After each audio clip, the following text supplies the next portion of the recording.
Fine. You can do that. No, I'm saying, but the Giants opening, and we asked you guys, our question at 615-737-1025 is, with the Giants opening, what job would you take, the Giants or the Titans? And I think it's almost unanimous you take the Giants job just because there's more talent there.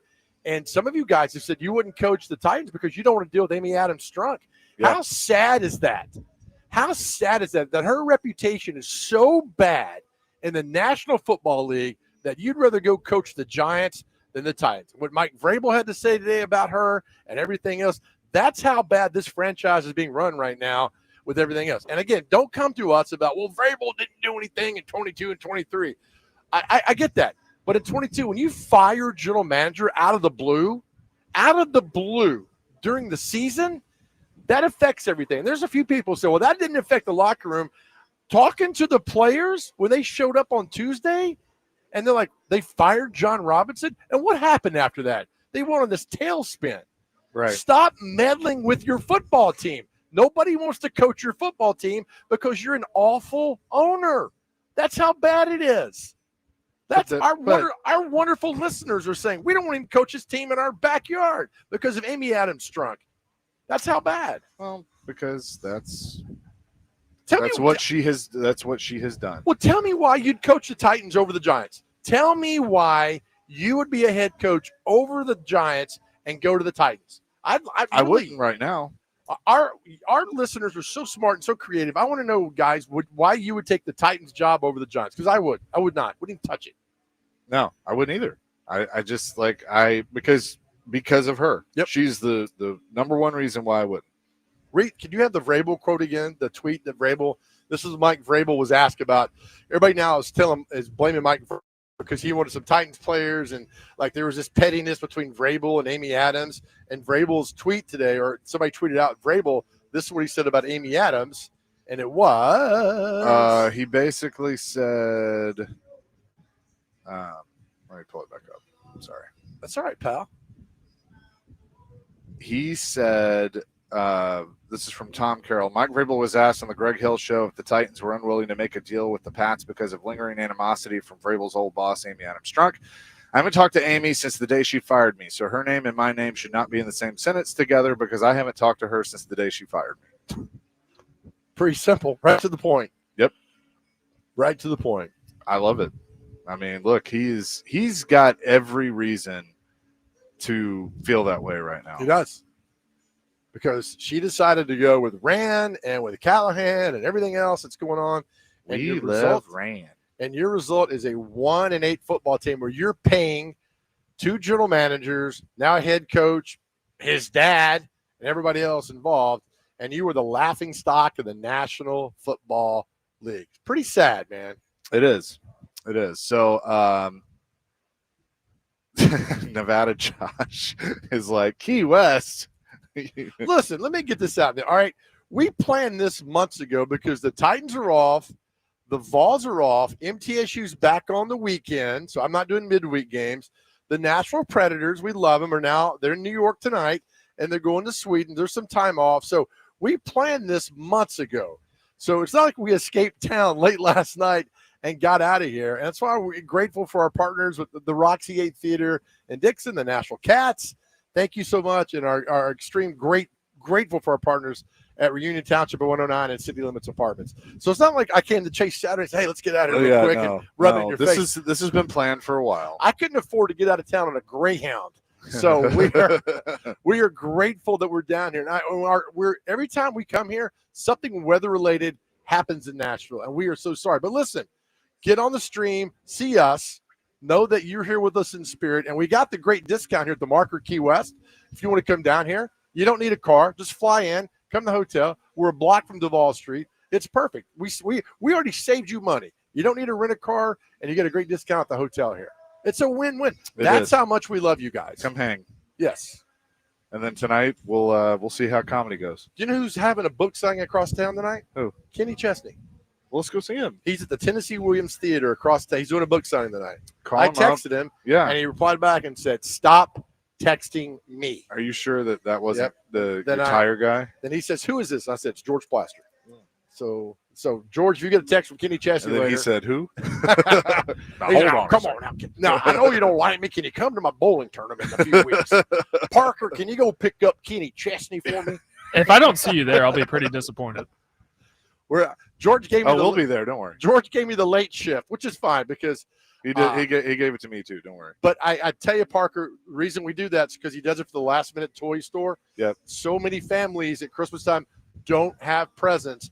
And because of George Plaster in that bowling tournament, so many kids get presents. So heck yeah, we're doing it. And man. and look, it is an honor that he thinks of us to ask. Yep. Which is really cool. So yes. it reminds me of I've always listened to it. I told Greg this the other day. Greg Pope said, he was going like 100 miles an hour, had been doing a ton of stuff, and it was a late night, and Hope Hines asked him to come on Channel 5, and he said yes. And it's like, Greg, why do you do all this stuff? And he goes, man, because I always say yes, because one day they won't ask. That's exactly right. So it's just like, okay, all right, that makes sense. So 615-737-1025. Would you take Brian Daboll as the offensive coordinator with the right head coach? 100%. I would. I would too. I just think now you need a head coach who delegates. Yes. I don't want to see your head coach call. Only thing I want your head coach to do, should I go for it on 4th and 1? Should we call a fake punt? And I need to review this. Hire a competent staff. Again, Jeff Fisher's come on at 1 o'clock. Jeff Fisher was fantastic at hiring a competent staff. You can look at his record. I'll argue that all day long with Heimerdinger and Les Steckel and Greg Williams as DC and Jim Schwartz as DC. Jeff Fisher knew how to delegate as a head coach. All too often, these head coaches don't know how to do that. Yeah. So absolutely, man. 615-737-1025. The Titans return from the bye week or the off week. Sorry, Rex Road. The off week. What does that even mean? We'll discuss that and much more. Coming next, live from the Marker Key West. Chasing Big Joe, 102.5 The Game.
Chasing Big Joe, 102.5 The Game on this Monday. We're live in Key West. Big Joe is wandering around. That's okay. We'll find him in a second. We're live at Key West at the Marker Key West. Come by if you're coming down here or want to come down here and want to get out of the cold. We have a lot going on down here. So John McClain going to join us at 2. Jeff Fisher before that at 1 o'clock. Parker, what is the temperature back there in Nashville? It is a cool 30 degrees, and it was flurrying on my way into the station today.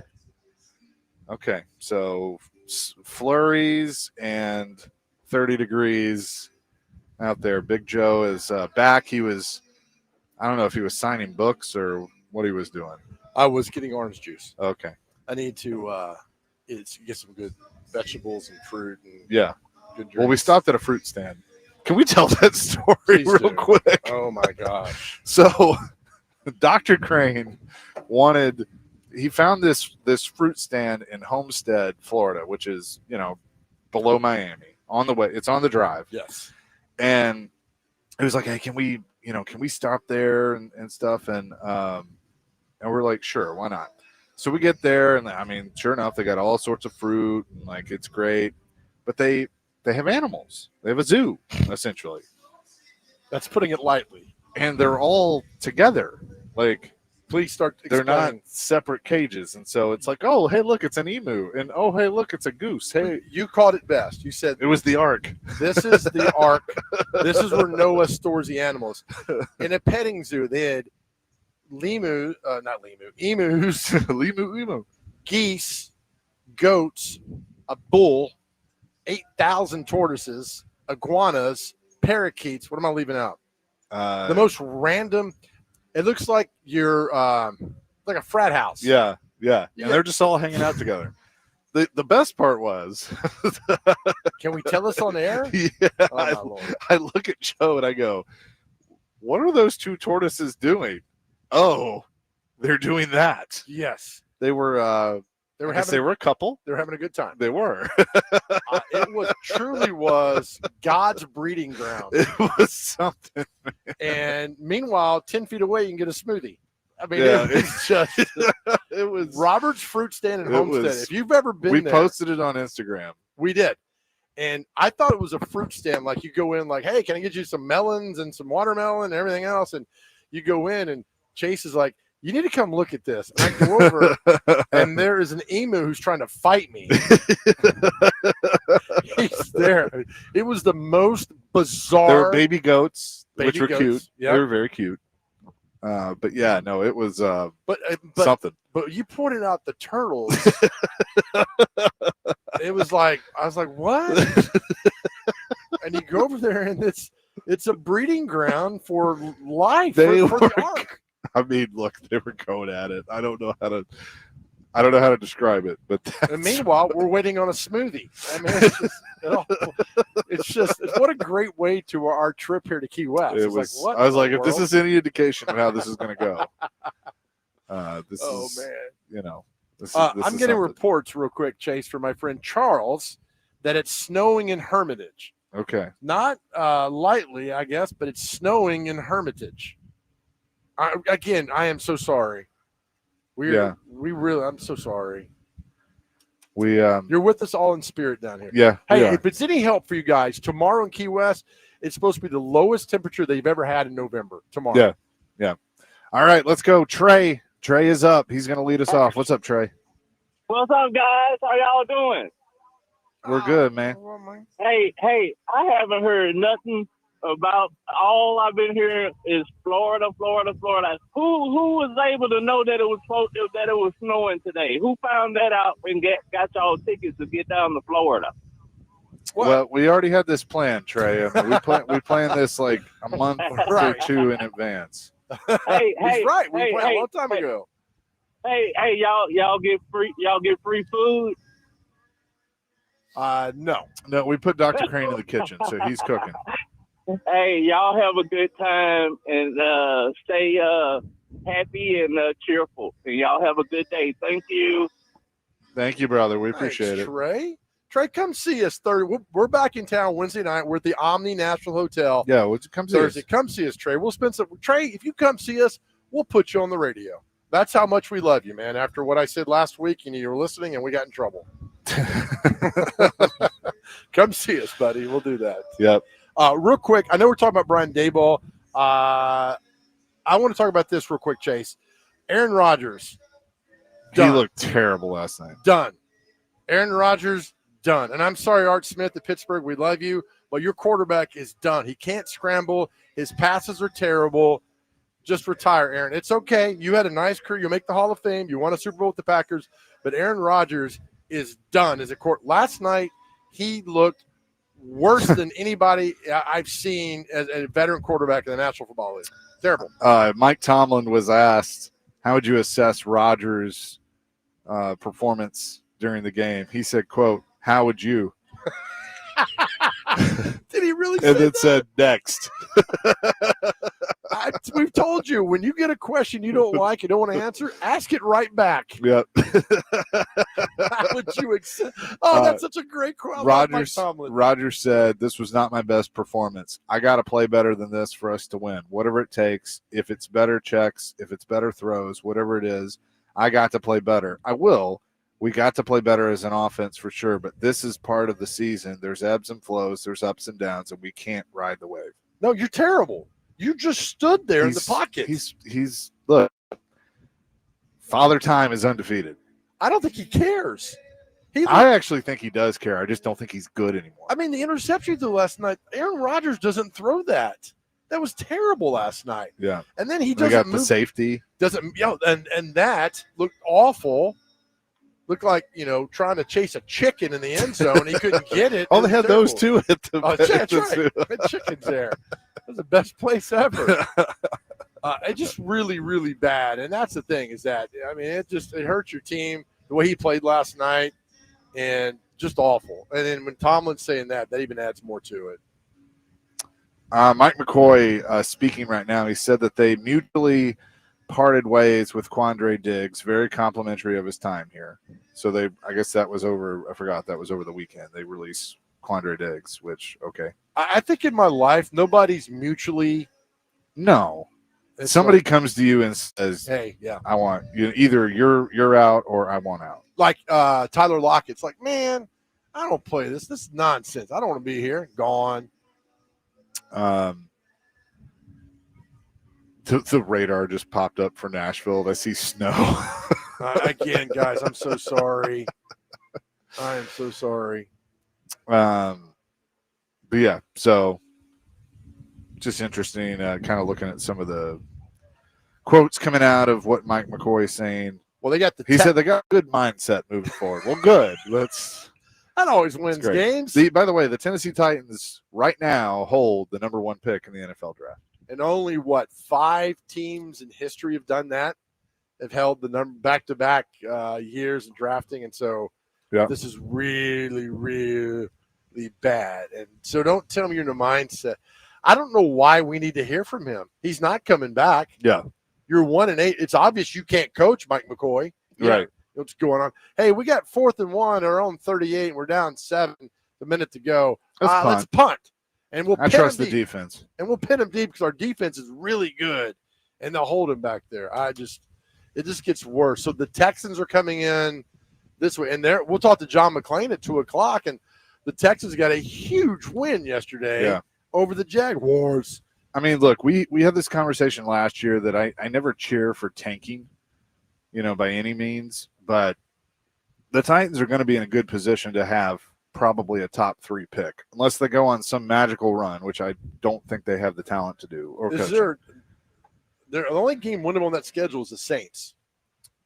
And I don't even know if that's winnable right now. Like, I mean, how can you say definitively that, they have a winnable game? I can't. No, you can't at all say that because they are so bad in what they do. I'm trying to get the point differential between of course, it doesn't come up. By the way, they also announced that running back Khalil Mullins and Mike Brown have been designated to return to practice. Safety Mike Brown. So those guys will be able to practice. The Tennessee Titans as an offense have scored 130 points this year. The Raiders at 139. Is there anybody less than this? There is nobody there. 130. So congratulations to the Titans. Browns have even scored more points. On defense, all right, so the point scored points against differential. What do you think it is, Chase? I have no idea. I need a number from you, buddy. The point score, so the difference in Points scored and points allowed. 150. 127. 127. Okay. Which right there is indication nobody in the National Football League is over 100 except the Titans. They're minus 127. The closest team to the point differential, New Orleans Saints at minus 95. So statistically speaking, you were telling me that the Tennessee Titans are the worst team in the league. Yep. For example, the Colts are plus 115. The Tennessee Titans are minus 127. I mean, this didn't happen overnight. This took several years to get there. And you see the result of bad drafting, bad signing, and they are right where they are at 1-8. I mean, it truly is a terrible football team. And I don't say anything getting better with this. Yeah. I halfway feel bad for Mike McCoy. I mean, he obviously agreed to do this, but but it's just like, man, what a terrible. He's like he said, he's been quoted saying, well, we got to do better on third down. I kind of think you need to do better on first and second, too. Again, another press conference that you don't need. I mean, what's he going to say anything besides – I mean, why can't he come out and say – and Greg Pogue and I have talked about this. Why can't a coach come out and say, you know what? We're terrible. I have the worst players who've ever played in the National Football League except for Jeffrey Simmons. What would Mike Vrabel say if he was coaching a 1-18? I think he would have – he would have gone on one of his losing sucks. I think losing. He would have made sure everybody's out of the building, then burned the building down. That's what he would have done. He would have dressed up like Jack Sparrow and burned the building down. That's how bad it is. So these are the next 3 games, and these are all at home. So the Titans have 3 straight weeks at home. Houston, they're coming off an emotional win.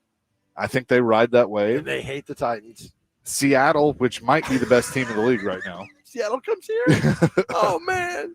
Oh, man. Oh, man. And then Jacksonville. And I mean, Jacksonville is kind of reeling, but Seattle right now is 4-0 on the road. Point differential of plus 103. They've won 4 in a row.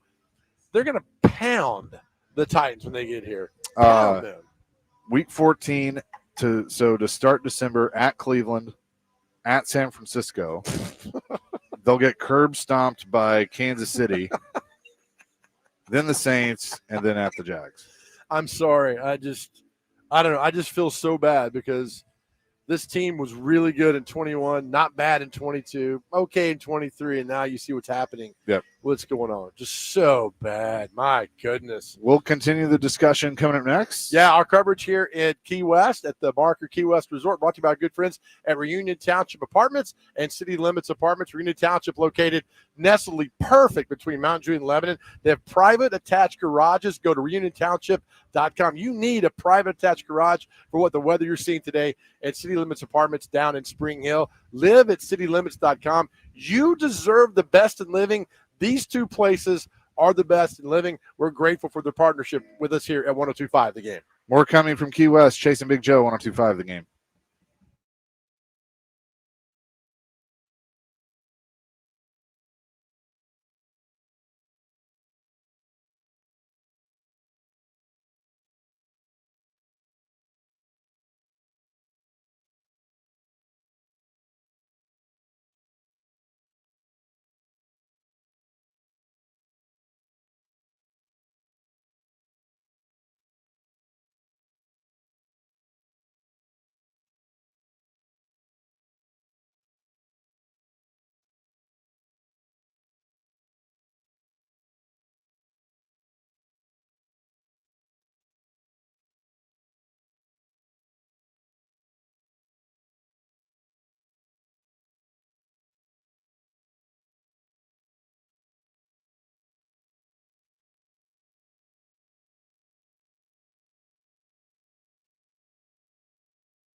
All right, welcome back here to the Chase and Big Joe Show, live from the Marker Key West Harbor Resort down in Key West.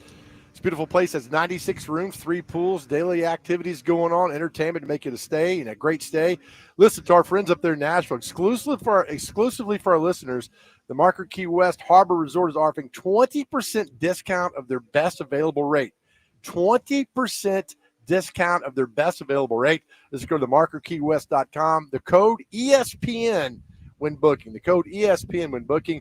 Really appreciate our partnership with Reunion Township at 109, City Limits Apartments, Roxy 8 Theater in Dixon, and the Nashville Cats. And Jeff Fisher is going to join us here at 1 o'clock to talk a lot of things with the Nashville Cats today. Really excited for the coach to hop on with us in just a little bit to do that. So a lot of fun with the good coach. Nick Frazier joins us now. He's our college football expert. Real quick, Nick. Yes, sir. Garrett Nussmeier has been permanently benched, which tells us if you are a first-round pick in college football, what should you do? Go to the NFL.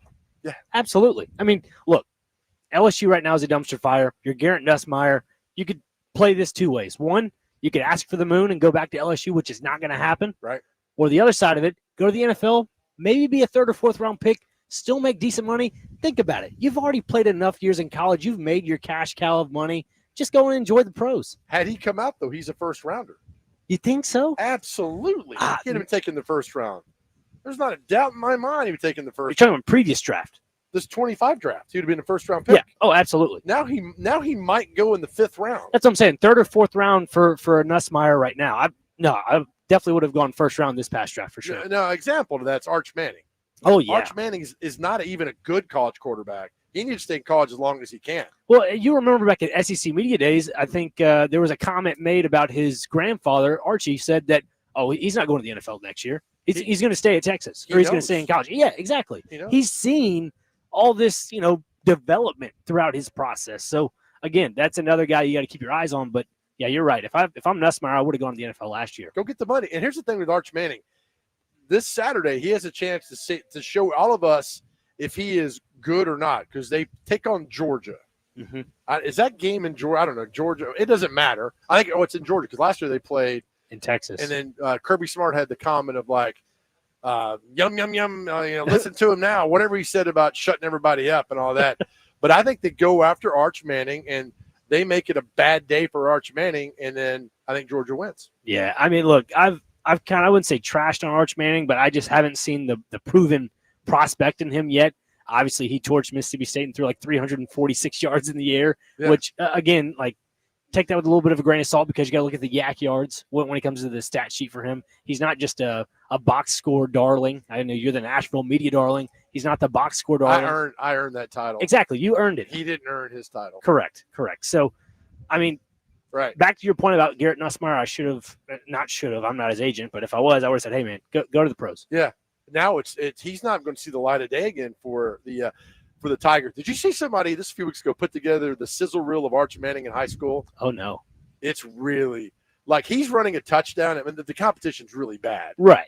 He's running a touchdown. He gets like to the 3-yard line. There's a guy that's going to hit him, and they both stop and like look at each other. And Arch runs in. The guy just kind of looks at him. I mean, it is.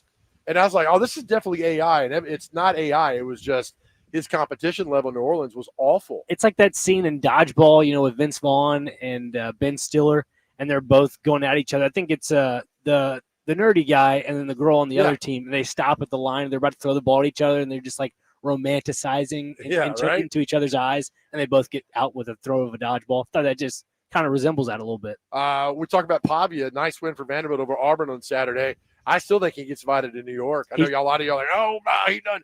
I still think that guy, what he's done for Vanderbilt, he's ran over LSU, now Missouri. They battled back versus Texas. Mm-hmm. They kept it close with Alabama for 2.5. I know what that means. That I understand they got beat. I get that. But the fact he's accounted for, I mean, what he did again on Saturday, man, making things happen. Look, again, no Diego Pavia slander at all on these airwaves, especially after this past weekend. There was a little bit of hesitation going forward on 4th down late in the 4th quarter. And why not take the 3 points? But again, this team is mature enough to know what they can and cannot do, and they wanted it in overtime, and because of Diego Pavia. And again, if you take him out of the equation of this offense, this team's not in the college football playoff race. Right. This team is not who they are, and especially Diego Pavia is not in the Heisman Trophy candidacy for sure. So, No, right. Again, that just goes to show you that how much of a factor this guy is, not even in the stat sheets at all. This guy is the key resource as to why this team is seeing the success they are. So off a week now, and then the next week, some of you Vandy fans have tagged me in a few things about the last game at Vandy Stadium, at First Bank Stadium next week for Pavia, where they take on Kentucky. And like, we're going to go out and you should go there, wear your number 2 jersey, show up, and tell him what he's meant to you. Because if you win that game, you're 9-2. Then you head to Knoxville in 2.5 weeks to take on the Vols. If the Vols lose to Florida, I'm telling you, they're packing it in. You can argue all day with me. They're packing it in because they're 7-4. Now, they might get inspired to say, hey, Pavia ran his mouth. We're going to show up. But how much of that football team's left to fight? And then Vandy goes 10-2. Vanderbilt's never had a double-digit win season ever. Isn't that crazy? Ever. You'd think maybe the James Franklin days. No, not at all. Nope. And it goes to show you, too, the amount of, I guess, stuff Clark Lee has done for this program, especially investing in this roster in general. Right. I mean, it's one of the oldest rosters in SEC, the starters, that is. So kudos to them, and especially you have Kentucky coming to town. That is a team to watch out for. What are they doing up there? Look, you know what it all goes back to is Lane Kiffin's tweet 2 weeks ago about you better understand what you got in Mark Stoops, the longest tenured. And I'm like, Lane's just out there trolling. But evidently he's like, here's a guy at Kentucky who's doing well. He's been there for 13 seasons. Remember, Stoops came in with Butch Jones in the 2013 era. Butch was out after 2017, and Stoops is there. They put a lot of points up against Tennessee. Then they beat Florida, and they got Hugh Freeze fired. Look, all I got to say is Connor Newt, give him his flowers when I say this. He was right. Mark Stoops is going to find himself back in the contention of staying at Kentucky. Right? After winning a couple games here and there, especially what they did after Florida this past weekend. Like, what in God's green earth we watch? It's the SEC. You never know what to expect each week. But you know who Kentucky plays Saturday? Tennessee Tech. Oh, and I've heard they're a good FCS team too. They're ranked like 5th in the country. They're 10-0. So Mark Stoops, you've rallied your guys, but if you lose to an FCS team, I know Tennessee Tech's good, but the perception outside of everything is like you lost to an FCS team, not a good look. So, but if you can go out and beat them pretty good, like we beat down the best FCS team and got it done, but they're playing Tennessee Tech, and kudos to Tech at 10-0, rolling, doing a great job up there. I mean, that is really cool. But if Kentucky beats them, they're 5-5.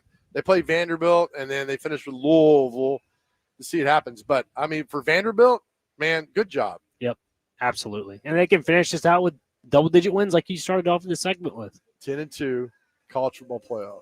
Has a good ring to it. Did you ever – I'm telling you, Vandy fans, I love you, and I followed that program for 50 years. I never thought we'd be saying college football playoff, and I love it, man. Yeah, it's like that YouTube video with Paul Rudd. He says, who would have thought it? Yeah, Not me. Yeah, look at us. Look at us. Not me. I mean, Stanford and Northwestern and Duke, all these great academic, quote-unquote academic schools get to go to big bowls. Why can't Vandy? Why can't Vandy? Why not us? Why not us, right? You know who's coming on next with us? I believe it's the man, the myth, the legend, Jeff Fisher. Jeff Fisher's going to join us. A lot of things to talk about. A lot of things going on with the Nashville Cats is right now. As you know, the Nashville Cats home games in 2026 will be played at F&M Bank Arena in Clarksville, and you can be the first to reserve season tickets with a fully refundable deposit of just, Dr. Crane, $26 per season ticket. Get out of town. We call those games, and they're so much fun. Visit myfmbankarena.com.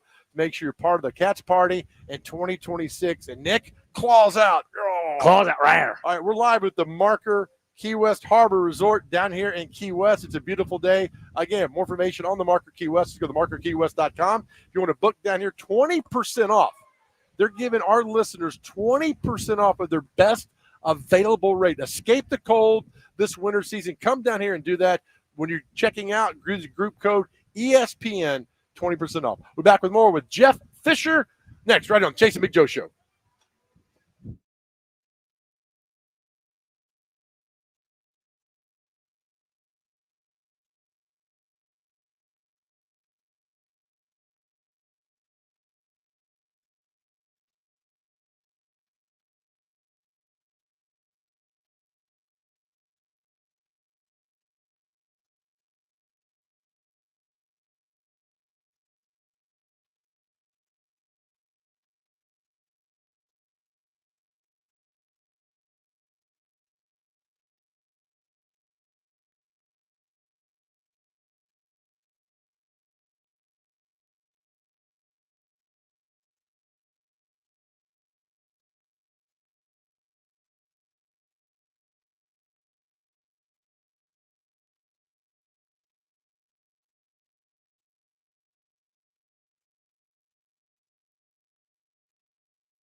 Hour number 2, Chasing Big Joe live from the Marker in Key West, continuing our football discussion and having a lot of fun here in sunny Florida. We are, yeah. Our stay at the Marker Key West Harbor Resort brought to you by good friends at Reunion Township at 109, City Limits Apartments, the Roxy 8 Theater in Dixon, and the Nashville Cats. And Chase, speaking of the Nashville Cats right now, let me tell you about the Nashville Cats before we bring on our main man with this for the Nashville Cats. As you know, the Nashville Cats home games in 2026 will be played at F&M Bank Arena in Clarksville.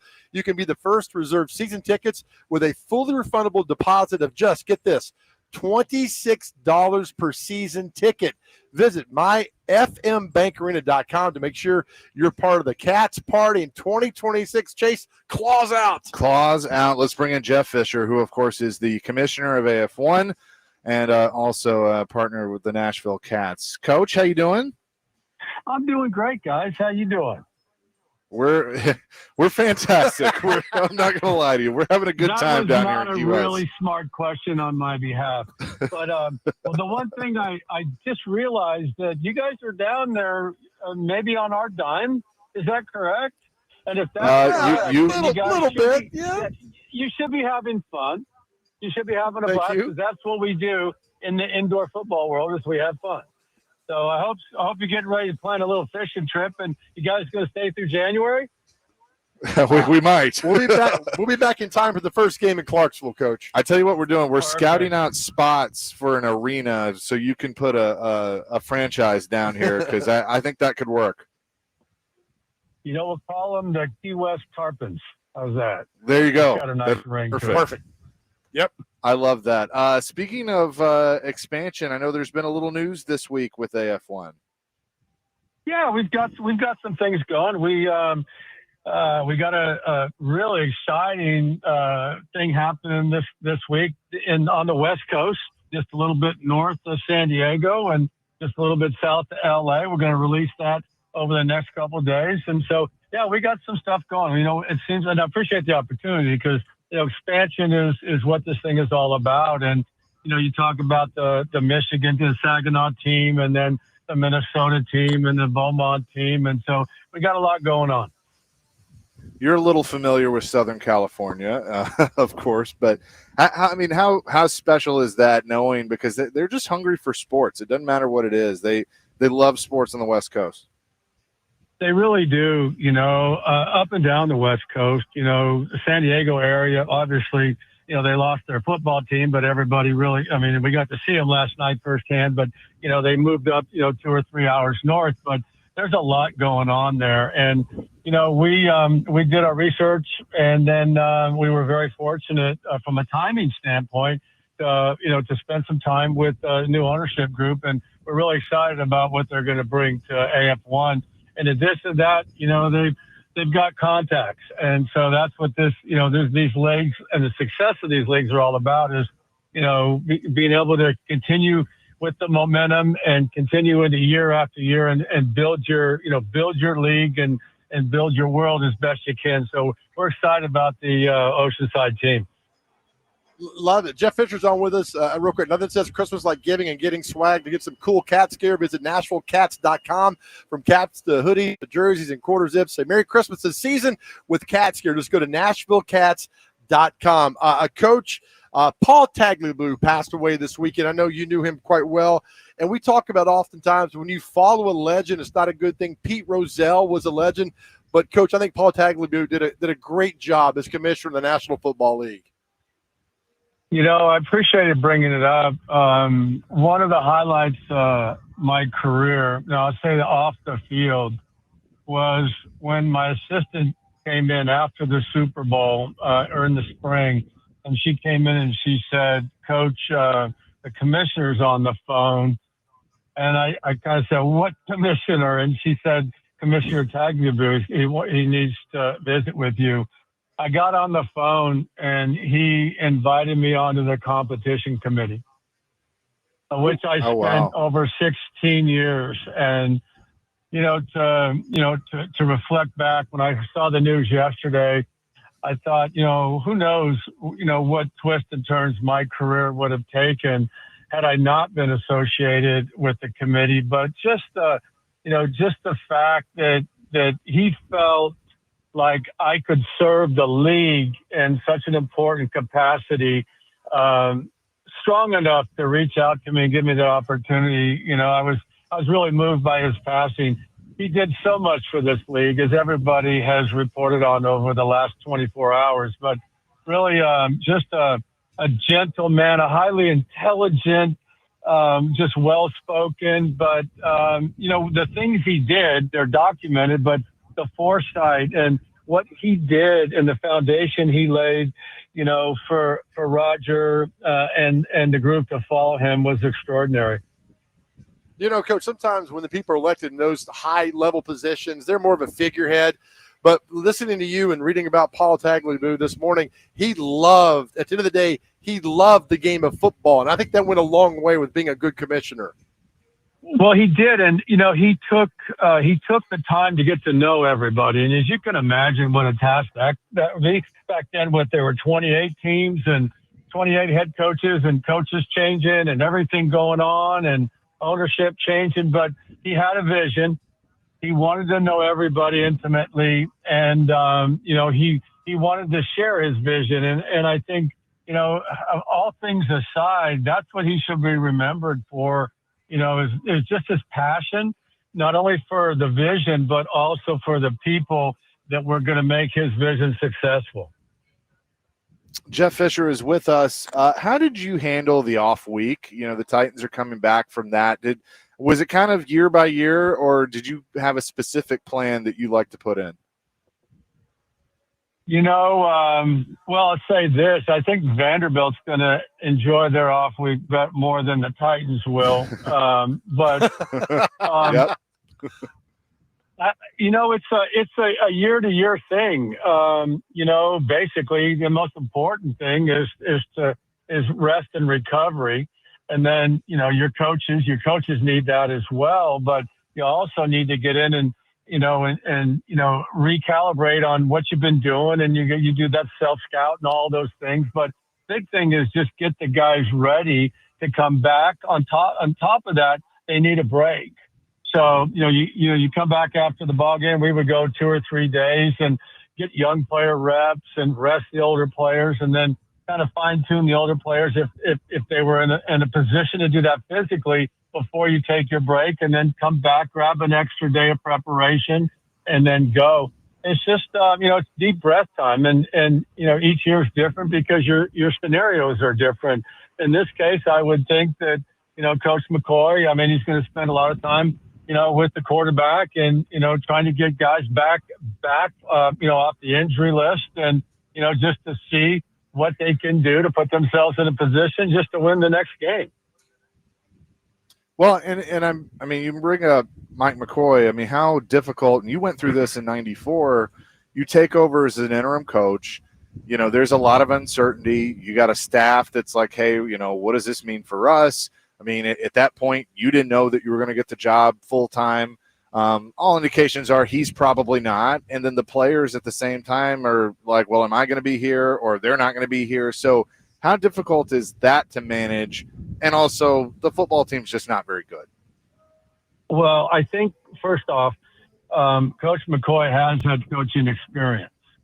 So that's different than just, a new head coach or an interim head coach stepping into this role like somebody's going to do with the Giants today for the first time. It's different when you have the experience.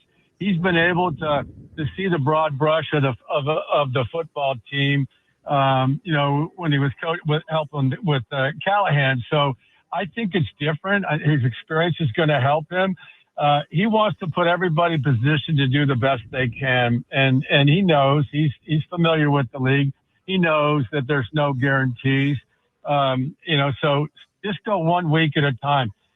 In my situation where I took over as interim, it was, I had some experience. I learned from some people, but, it was fight and scratch and claw, and I completely changed the offense. And, he's got a young quarterback to build this team around. Yes, we know there's some deficiencies, but, you can go back and look, at some highlights over the last couple of weeks, and, you can teach from, the good and the positive things. And, you can correct the negative things and try to avoid them. And, I think the most important thing is for his club and for what he's doing. And like, all coaches preach is just give yourself an opportunity to outscore your opponent at the end of the game. You don't need to put 55 points on the board. You just need to keep it close and see if you can find a way to win.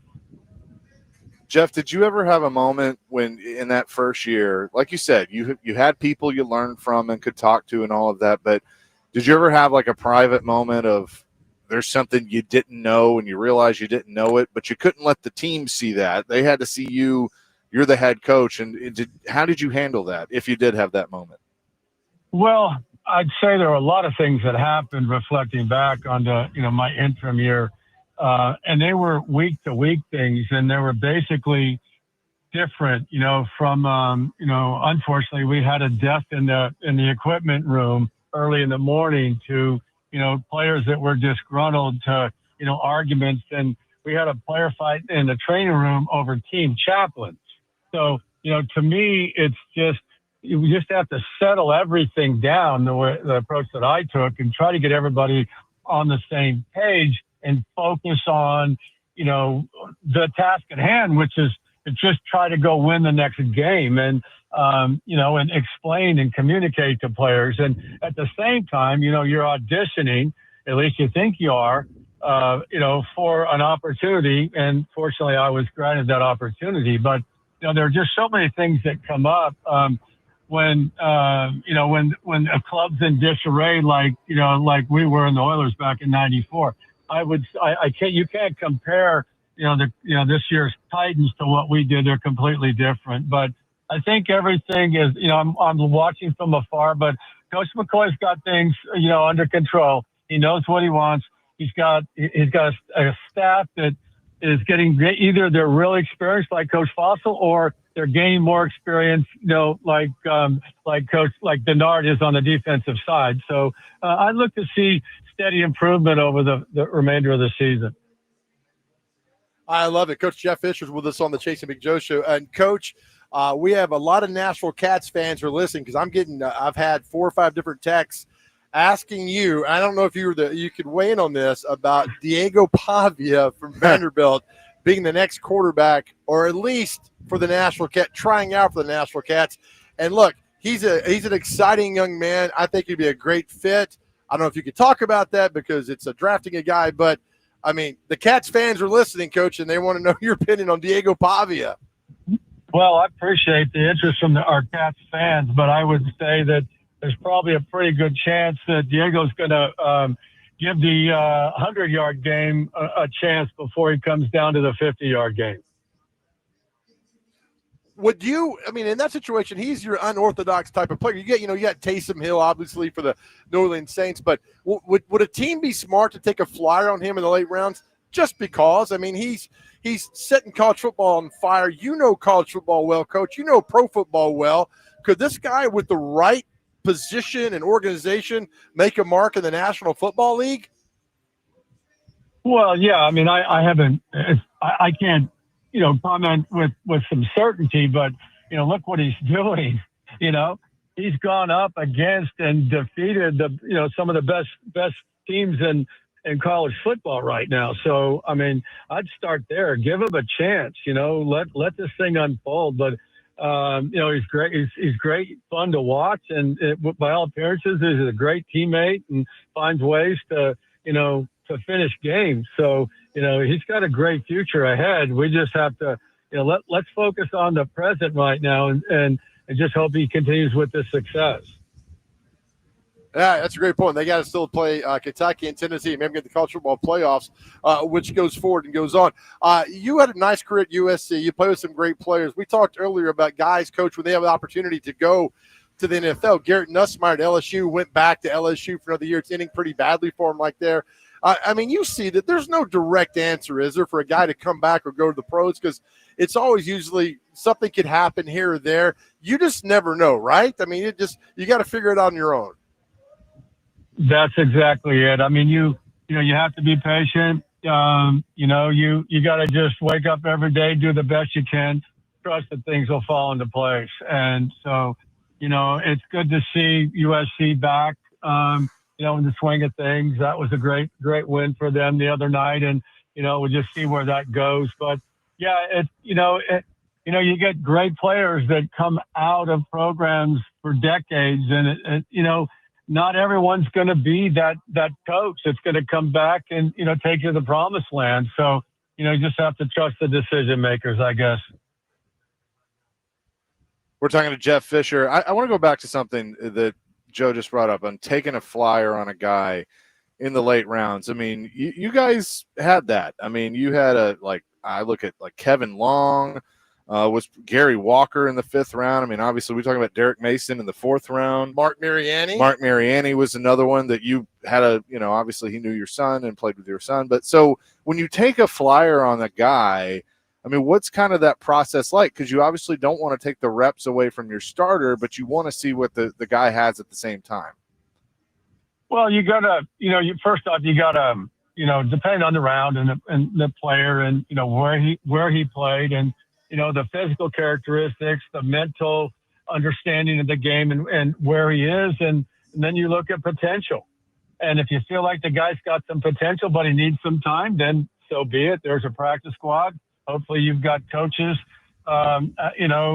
strength and conditioning people there in the building to develop the body, coaches to coach technique, and then you give them an opportunity. And that's what preseason's for. And, bye weeks are for that matter. So, it's a matter of trusting your board.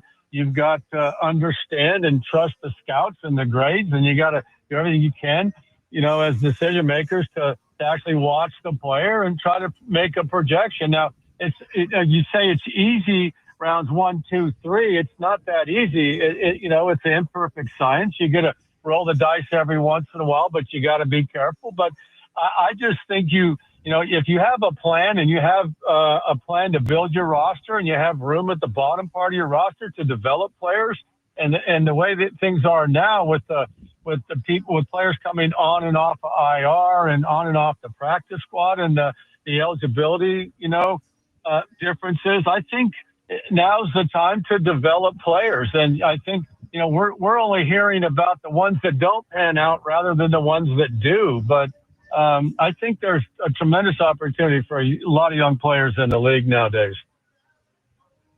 Coach, what was your first meeting with David Stewart? Did you ever have a conversation where you understood anything he said besides one of the pancake lineman? I mean, he's one of the greatest linemen in Tennessee Titans history. You took a flyer on that guy. Well, we did, but, credit the scouts and credit Floyd. Floyd absolutely loved him. He loved him from day one, in February prior to the draft. He goes, this big dude's going to play and play well and play for a long time. As far as understanding him, you just have to ask the right questions. Like, so do you like the deer hunt? And he would talk about deer hunting, and he would talk about the farm, and he'd talk about all those things. Now, you'd have to lean forward to hear what he was saying, and then figure out how to get a smile on his face. But no, that was a big human being that loved mauling people. Right. That's great, man. Yeah, he talked about him quite a bit. So Floyd did love David Stewart. Coach, appreciate the time today. Good luck with all the news, and we'll definitely talk to you soon. Hey guys, one last thing. There are these little white things blowing around. Are they like spring petals from the flowers, or is it flurry? That's it. We're gonna go with that. Yeah. Okay. We're gonna go with that. And thank you for helping us be down here in Key West where it's a little warmer. My pleasure. Go catch a fish. We will. Thanks, Coach. Coach Jeff Fisher joining us here on the program. Didn't we catch a fish? We just called Jeff Fisher to spend some time with us. Yeah, we got that fish. Right. That is for sure. We know he loves fishing. He does. No doubt about it. We'll react to those things because always love the conversations with Coach Fisher. We'll do that coming up next. Chasing Big Joe live from the Marker Key West here on 102.5 The Game.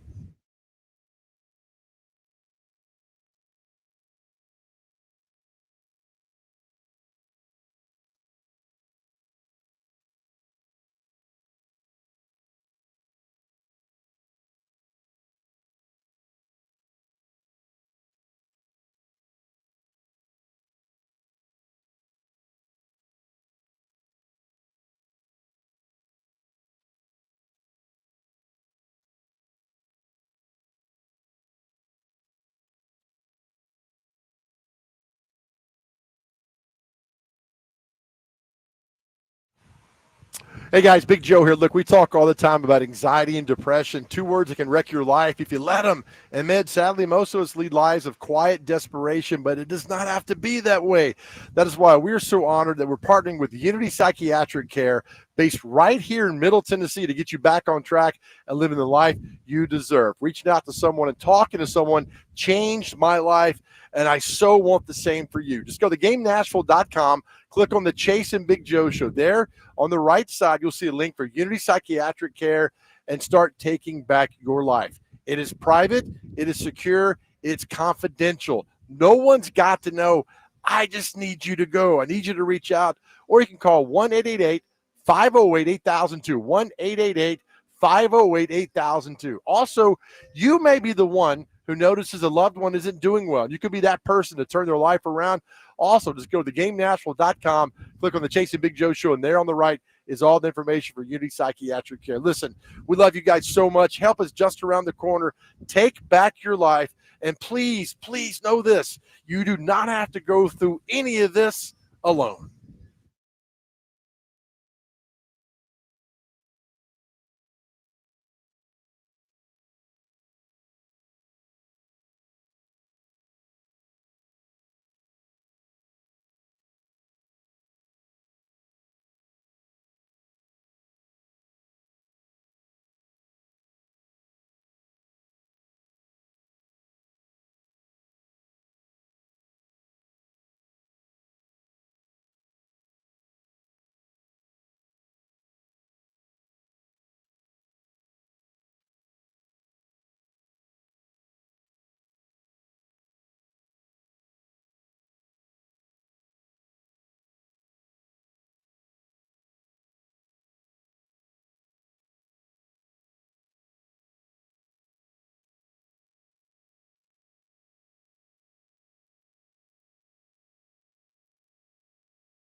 The perfect Mr. Key West himself, Jimmy Buffett, or as I like to say, James William Buffett.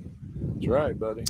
We are at the marker Key West, and for those of you that were mad at us for being in a warm tropical place while it was snowing in Nashville, It's now cloudy. It's windy. It's cooled off a little bit, but it's still wonderful here by the pool. So I hear our friend Chip Walters tells me it's going to be 74 on Saturday in Bowling Green as MTSU takes on Western Kentucky.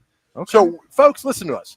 It's 73 on Friday, 74, 75. We are bringing things back. This is fake winter. Today is fake winter. We're bringing you stuff back. Yeah. That's how much we care about you guys. We do. We're we're so excited to be here, and all our great sponsors that helped us get down here. And you, Big Joe, put in a lot of work to make this happen. The 3rd annual Chase and Big Joe Go to Key West trip. Thank you, buddy. Yeah, we'd like to thank our good friends at the NashvilleCats.com, Roxy 8 Theater in Dixon, Belinda. Thank you. We love you. Thank you. And of course, our good friends at Reunion Township at 109 and City Limits Apartments, ReunionTownship.com. Live at CityLimits.com for more. And here's the thing. We see all the pictures back in Nashville. It's cold, it's snowing, and all that. At Reunion Township, you have your own private attached garage. I mean, luxury resort living at Reunion Town. Your own private attached garage. You need that. So you don't have to worry about getting cold or wet in the morning. That's exactly. Thank you. Well, that's good. You're welcome, pal. Don't want that for sure. But appreciate Coach Fisher for joining us here on the program. Yes. Did you see the Brian Kelly news? What happened? We'll talk about that next. Yes. Oh, we got a break. Yeah, we do. Yeah, we'll talk about that next. Thank God for you. I know what I'm doing most of the time. Chase and Big Joe live in Key West, 102.5 The Game.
Chasing Big Joe, 102.5 The Game on this Monday at the Marker in Key West, Florida. We're sitting by the pool, hanging out.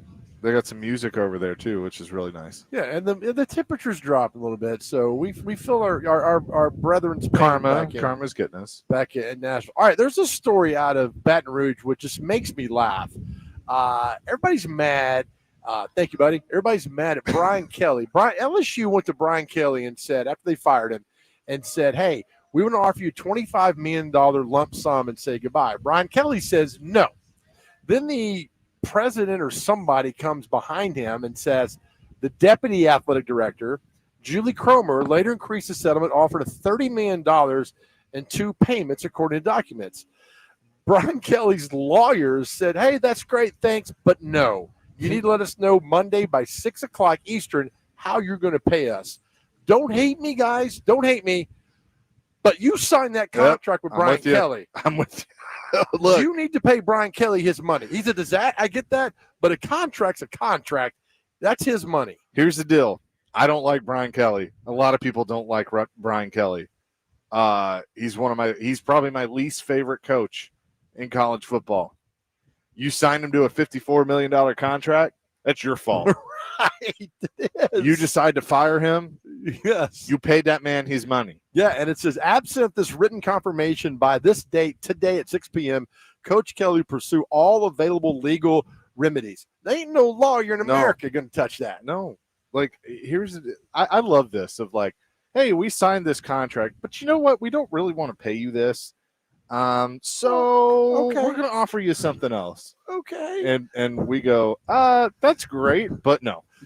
I mean, to show how LSU was so wrong. Why would he accept that? They came with another offer. Oh, how about $30 million? How about no? I would look at that if it was like in a room. I'd look at that and I'd have can I borrow a pen?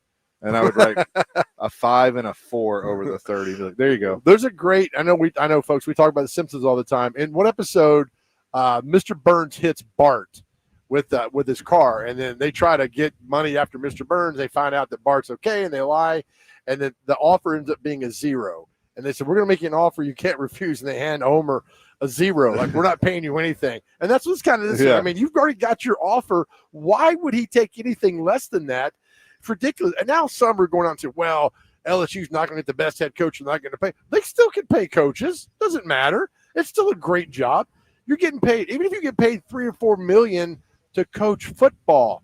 A lot of guys are taking that job. You mean some guy at some FCS school is not going to leave and go to LSU because he's not going to pay $9 million? They're offering $3 million. It's ridiculous. So Brian Kelly, although we can't stand you, we think you're not a nice guy, we're actually on your side this time. Yeah, I'm actually with him. Like, don't sign the contract if you're these schools if you don't want to pay it. I mean, you have to know when you agree to these terms, one way or another, you're going to pay this money. Yeah. Either because they're doing a great job and they're coaching for you, or somebody wants to cut the check to get rid of them. I mean, the Indiana contract with Signetti, I think it's 11 years. Yeah. I mean, that's a lot of They're faith. going to buy him out at some point. That's a lot of faith in a guy. And it's great. Indiana, big win over Penn State. That's fine. You're doing great.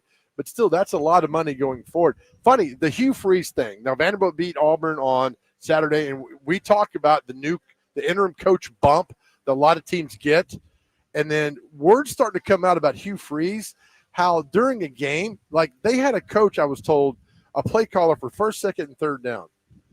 Can you imagine that?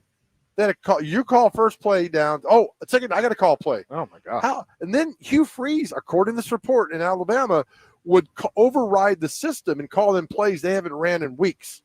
Like, hey, let's go run XY check down 5B. And they're like, we haven't practiced that since August.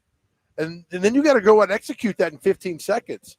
I mean, Hugh Freeze, an absolute disaster. Yeah. Stop hiring these disasters. He was a disaster at Ole Miss. Why did he get fired? And you think he changed because he went to Liberty? No. Give me a break, man. They never. Auburn, I hope you find the perfect. You deserve the perfect coach. I know you fired and paid out so many guys, but you deserve the perfect coach, and hope you get him. And hope Who would be a good fit there? John Sumrall? Yeah. I really believe. I mean, I think they messed up firing Gus. Of course they did. But, you know, I what do I know? but I'd be interested. So Robert on our text line, driven by WilsonCountyHoney.com, says, "I'll do it for $60,000." So here's an honest question. Honest question. To be hired as a coach, if a school came to you and said, "Hey, we know you have no coaching experience, but we've listened to you, and you know football, you played football, we want to hire you." Like, give me a realistic, legitimate how much you would do it for. What school? UAB. Million. Okay. Good million. School's got money. 5 years, $5 million, 5 years, $5 million. and then have incentives. Yeah, and let's reevaluate after 3 years. Okay. You got money to do that. Yeah. I can do that. But the problem is Jeff Saturday. That's the problem. Why? Oh, because he did the interim thing. Because he played center in the league, coaches high school football. Not doesn't make you a good coach Right. in the NFL. Right. So there's all right, a lot of things happening. You just can't. Jerry Faust went from Cincinnati. Well, and the guy that they just fired. Yeah. Well, Jerry Faust went from Cincinnati Moeller to Notre Dame, and he was a disaster. It lasted 4 years, and they brought in Lou Holtz and started winning games. I mean, I know there are examples of guys that, coached in high school for a while and then kind of worked their way up. I mean, you can look at women's basketball. Rick Insell was a Hall of Fame coach at Shelbyville and then is a Hall of Fame coach at Middle, but they're examples. I know it's taboo to mention his name now, but Art Briles was one. Yeah. I think Gus was one. Yeah. Hugh was one. I mean, there have been examples, but to make that direct jump, like there's almost impossible. Yeah. I mean, you just spend years, we laugh about these coaches and the salaries and things. We talked to John Robinson. John Robinson started out making at SEMO as a grad assistant, making sandwiches for the football team on road trips. I mean, there's something to be said about doing the grunt work that nobody does. And, they did the story about Matt LaFleur and Robert Saleh were GAs for Brian Kelly at Granville or Glenville State, whatever it was, and how he treated him terrible. And, I mean, I think you need to go through that fire to really learn and respect and appreciate where you get. 615-737-1025. We'll come put a bow on hour number 2. Next, live from the Marker Key West, Chase and Big Joe, 1025 The Game.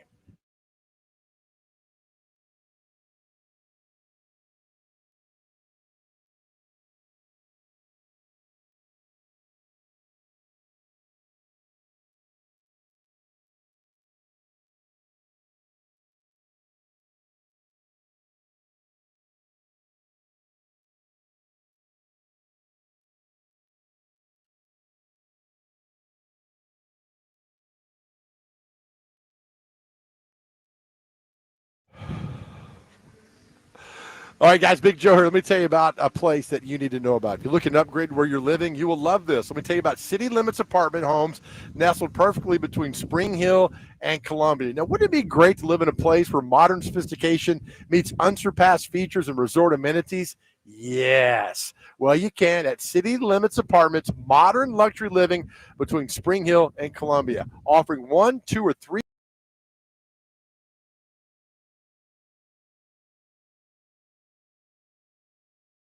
limits.com. Live at citylimits.com for more. And look, if you lease now, you get 2 months free.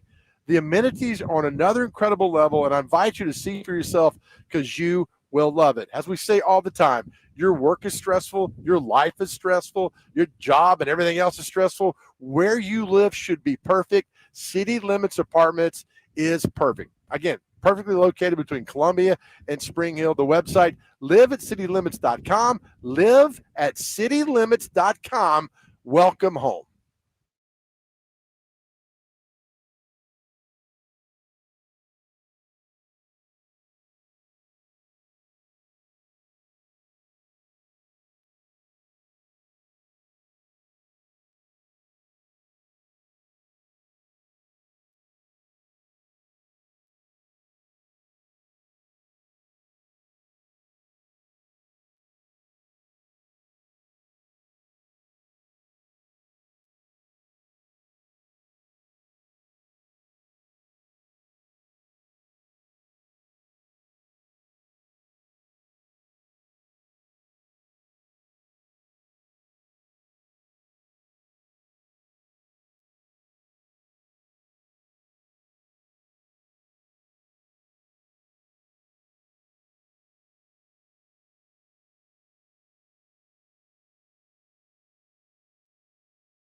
Dr. Crane.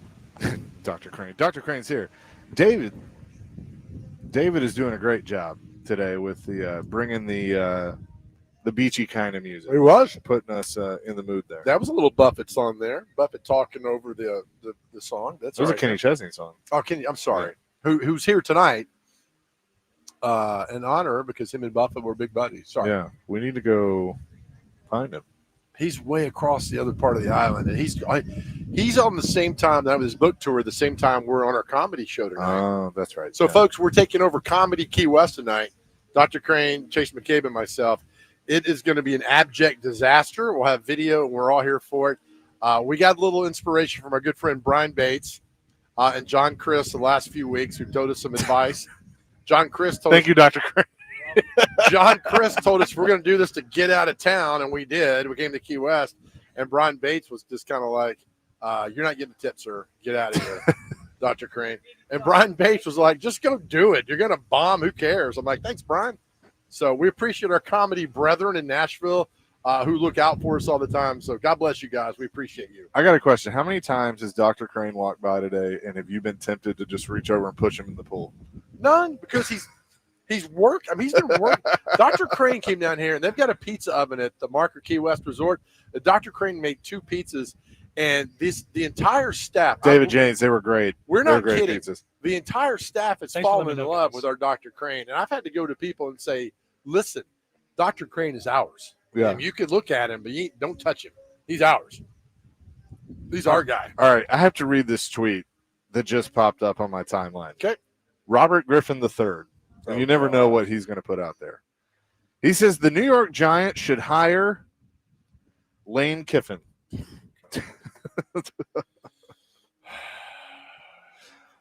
I mean, Robert Griffin loves it, though. If Lane Kiffin took the Giants' job, he'd last a year. Yeah. Oh, yeah. No, it would be bad. He'd last a year. He was terrible with the Raiders. Al Davis hated him. And I know he's matured a lot. I get all that. But still, I mean, it's just stay where you are. Why can't people stay where they are and be happy? He's got Ole Miss 9-1. I think for the first time since 1963. I mean, he is positioned perfectly to make a run in the playoffs now. So we'll see what happens. But you don't need to. Why? Because Jackson Dart's there? Yeah, I guess. Break. Yeah, I'm gonna say no to that, but whatever. Well, you summed it up best. Like, no telling what Robert Griffin's going to say. Gosh, there's a reason ESPN let him go. Yeah, that was pretty funny. I will be curious now. So, how many NFL jobs are officially open here? The Giants. I feel like I'm missing one. Well, McDaniel's saving his butt with there. Aaron Glenn's got another year with the Jets. Let's go. The Command Dan Quinn's good. Zach Taylor, a lot of talk about what's going on there. Will Stefanski come back with the Browns? NFC North is killing it. The Vikings, Packers, Lions, and Bears, those guys are doing great. Yeah. So Daboll and Callahan are the only ones that have been fired. Yes. NFC South, Atlanta, we don't know what Kellen Moore's going to do with the Saints. NFC West, I don't know what you're going to do. Who's the coach of the Cardinals? I never remember his name. I never remember his name either. And Pete Carroll's a disaster in Las Vegas. So there you go. Jonathan Gannon. From the Eagles. Is that where he came from? Probably. I mean, the Cardinals, I always got my list of hapless teams. Cardinals in. All right. So here's what I'm going to say. We know Titans and Giants are open. Right. So there's 2. Okay. Dolphins, yes. Bills, Patriots, obviously are fine. Jets, I think he gets another year. He already said he gets another year. Okay. Bengals, maybe, but I think he probably survives because of the injury to Burrow. Stefanski's a maybe with Cleveland. Right. I would say a maybe. Steelers, it's up to Tomlin. Yep.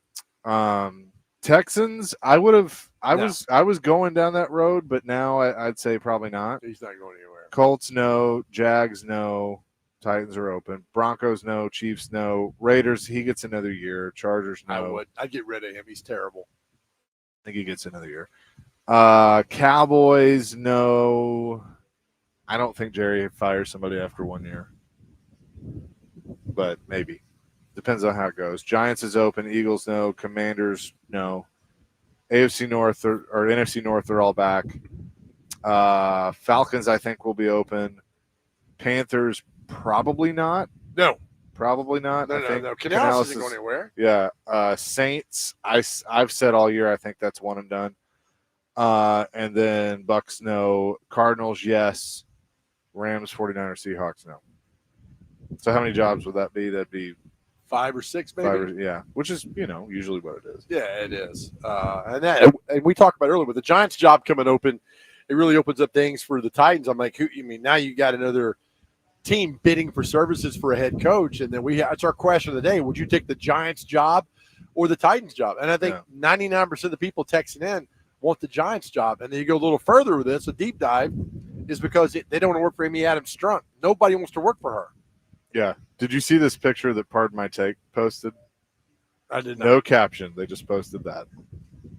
Bill Belichick when he was the defensive coordinator for the Giants. Oh, well, he was. Does he go home? No. Won 2 Super Bowls with them.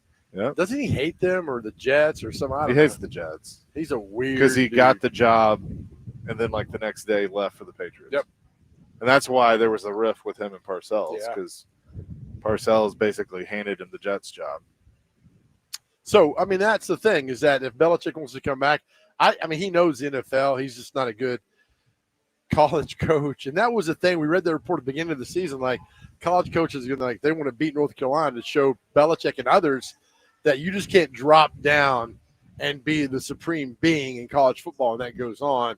And I don't even know what Carolina's record is. I stopped paying attention a few weeks in because North Carolina, and it's just not going well at all for him. But, I mean, Lane Kiffin Kiffin's – why would you leave a situation where – I think he stays at Ole Miss. You are beloved. Like, did you see the thing this weekend where they're doing like a second quarter kick contest or something, and the guy, his girlfriend's holding the ball for him, and he stops, and the announcer says, "It's in the field goal. It's a proposal." And she's like, "What?" And he proposes, and then Kiffin runs into the picture. He's fun. And he said in the press conference, he goes, "Well, I hope they're not mad at me for doing that." And they're like, "Yeah, no, they're definitely not mad at you." Right? They're definitely okay with you doing that. I think it's great, and I think where he is now, what he's done for Ole Miss, is fantastic. And now he's got the employees to make a nice run. And right now, they're in the playoff. Oh yeah, they're 9-1. Yeah, and their one loss came to a game they probably should have won. They gave it away, and that was to Georgia. They had a 2-touchdown lead. Yep. I agree with you. Coming up next, we're going to talk to John McClain. We'll get his thoughts on that crazy fourth quarter for the Texans yesterday, in which they came back and won. We'll do that live in Key West at the Marker Key West here on 102.5 The Game.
Hour number 3, Chasing Big Joe, 102.5 The Game on this Monday. We're live here in Key West at the Marker Key West. A little windy, but definitely not bad. We say hello now to John McClain, who is down in Houston, who, what a game yesterday, and what a win for the Houston Texans. John, how you doing?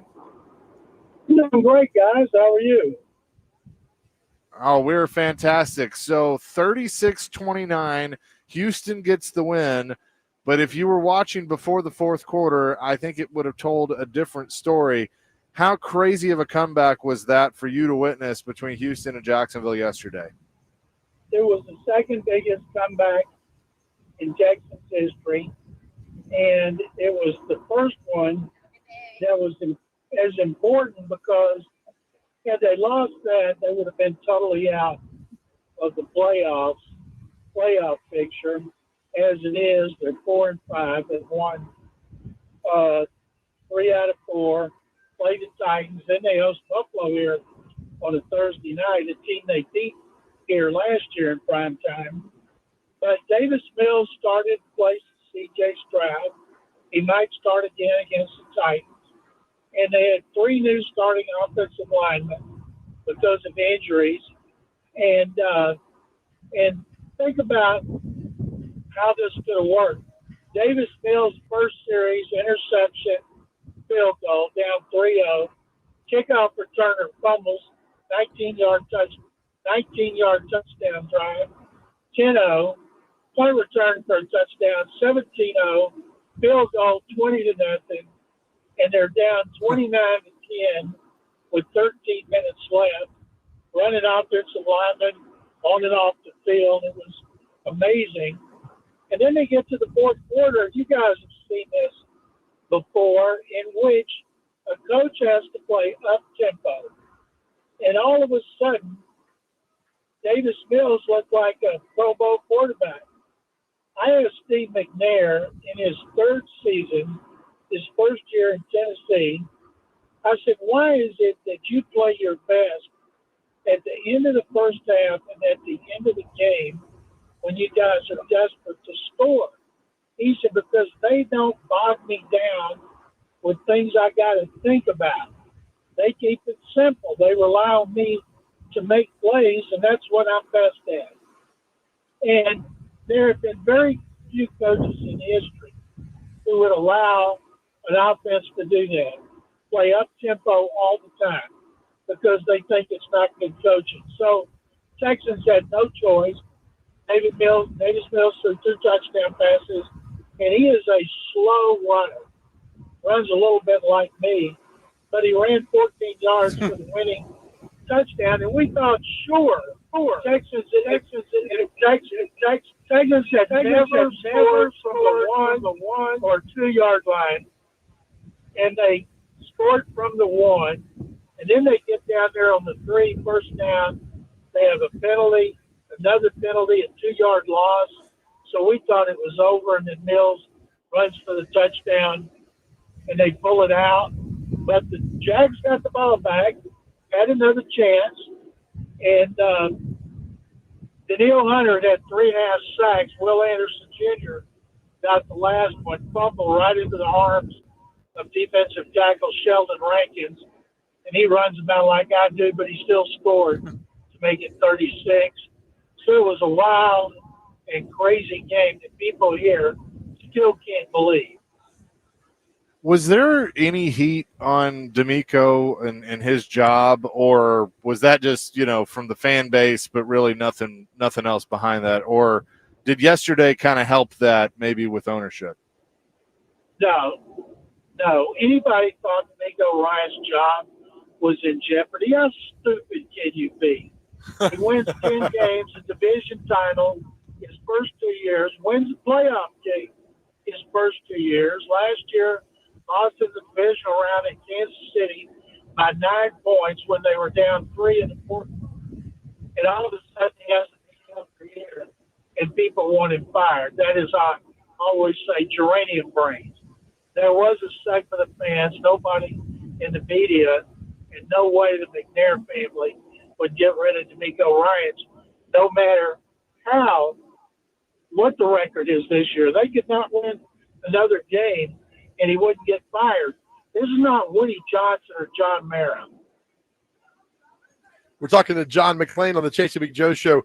John, we got to talk about our good friend Mike Vrabel. When Mike Singletary left the 49ers as head coach, he told a friend one of the reasons he left, he was frustrated because he couldn't get guys to play football the way he played football. Understandable. So with that being said, John, why has Mike Vrabel already been so successful with the New England Patriots? Well, first of all, Mike is a damn good coach. I think most people there, even the ones that wanted him fired when he got fired, would now think, okay, he's a damn good coach. He's shown a lot more versatility with Drake May than he did in Nashville, where it was all run with Derrick Henry, as it should have been, playing to the strengths. But nobody thought the Patriots were going to do in Vrabel's first season what they have done. I was not sold till they went to Tampa and beat the Bucs yesterday. I started to buy in when they went to Buffalo and beat the Bills, but now I am all in on Vrabel. And you know what? He's going to have a lot of money to spend again in free agency. They got extra draft choices, and that's why it was the perfect situation for him. He had other opportunities. People wondered, well, why didn't he get hired his first year out? Well, it didn't mean teams weren't interested in him, but Mike was getting paid, so why should he have rushed out to take a job instead of waiting around?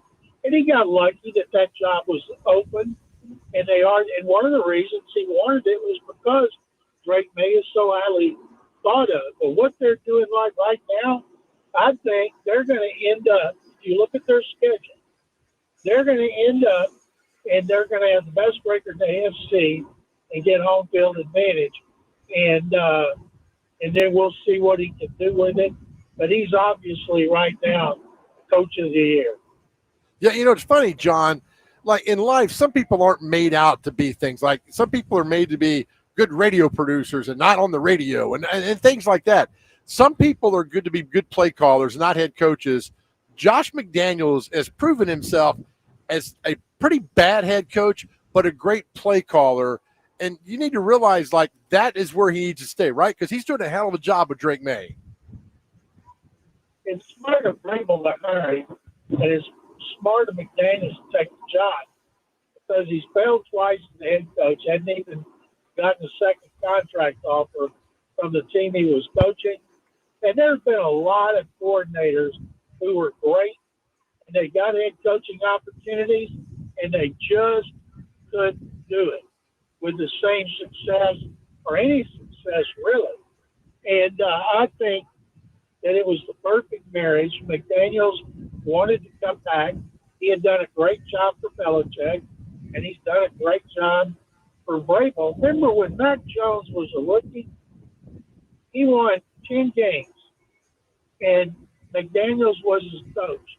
Then McDaniels got another coaching job, and Mac Jones went down to Torment. And now he's playing really well for Kyle Shanahan. So I think you got a great combination there. And you were talking about coaches that win compared to Mike Singletary. You can't expect players to be as great as you were, but what you can expect them to do is effort, be on time, be good in culture. Everybody's going to play differently. And that's why Mike Singletary didn't go on to be a better head coach. He wanted people, he expected, demanded players to have the same devotion and success that he had as a two-time NFL fifth year and a first ballot Hall of Famer. And that's just not the way it works. Jimmy Johnson always said, Parcells did too. Parcells had one set of rules for Lawrence Taylor and one for everybody else. And he said you cannot expect everybody to be the same, and you can't coach them that way. And Jimmy Johnson was the same. And I remember when Jimmy Johnson had the linebacker fell asleep in a meeting, and he cut him the next day. Somebody in the media said, what would you have done if that was Emmett? He said I would have lowered the lights, got him a blanket, and told everybody to be quiet. That is a fantastic story. John McClain is with us. We'll have more with him coming up next. Chasing Big Joe, 102.5 The Game.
Chasing Big Joe, 102.5 The Game, live at the Marker in Key West today, continuing with John McClain down there in Houston. A little Jimmy Buffett bringing us back, which is always fantastic, especially when you're here in Key West. And John, what's up with the Dolphins? I mean, this is the most Jekyll and Hyde team I think I've seen. I still think they're going to end up making a coaching change at the end of the year. But, I mean, they didn't beat Buffalo. They absolutely beat Buffalo yesterday.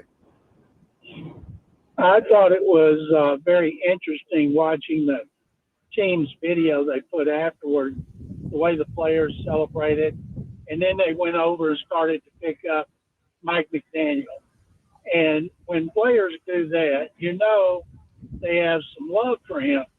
And when Tua Tagovailoa can refrain from throwing interceptions, they're good. Devin Achane is the best breakaway back in the NFL.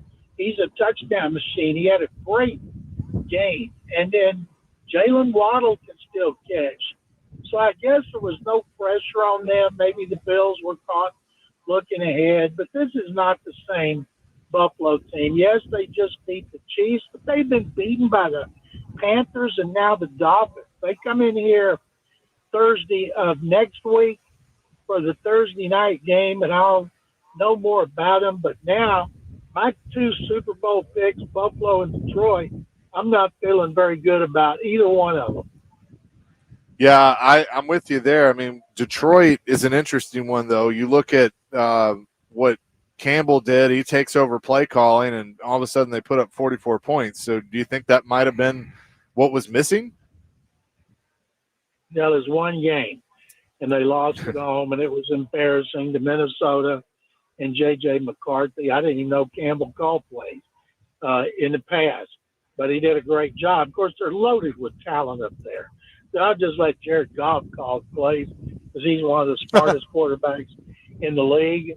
But they sure did look good. The team that I'm watching now as a potential Super Bowl team, and we've got a game of the year coming up, and that's the Rams. Matthew Stafford has thrown 4 touchdown passes without an interception in 3 consecutive games. That's the first time an NFL quarterback has ever done that. And Seattle's offense has been awesome since they hired Clint Kubiak, Gary's oldest son, to be the play caller. And he and Sam Darnold are tearing it up, and they got balance. So I'm fired up about those guys. We're talking to John McClain on the Chasing McJoe Show. John, Brian Daboll gets fired from the Giants, and we ask our listeners today, what if you were a head coach, what's a better job, Titans or the Giants, John? And overwhelmingly, our listeners said they take the Giants job, and we asked why, and they said because they don't want to work with Amy Adams Strunk. If our great listeners have that same perfection, what's the perception around the National Football League about this when people don't want to come here because of Amy Adams Strunk? Well, first of all, nobody gives a rat's what fans think. If you pay attention to fans, you're going to be sitting in the stands with them. That's right. The last people you can listen to.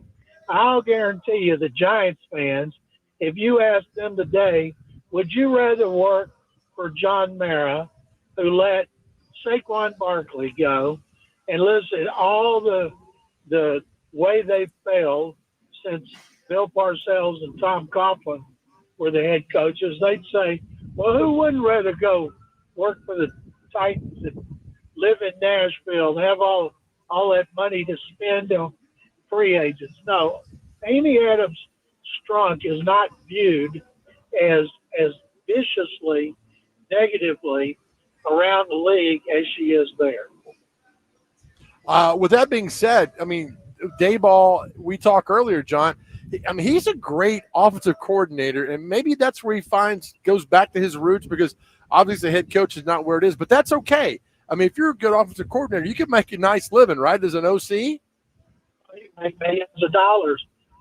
Daboll, everybody loved him when they won the division, and Daniel Jones beat Minnesota in the playoffs, and he was a hot head coach. And then all of a sudden, somehow he got stupid when he lost his best receiver, his rookie running back that was taking the league by storm and promoted a rookie quarterback. I thought they were stupid to fire him now.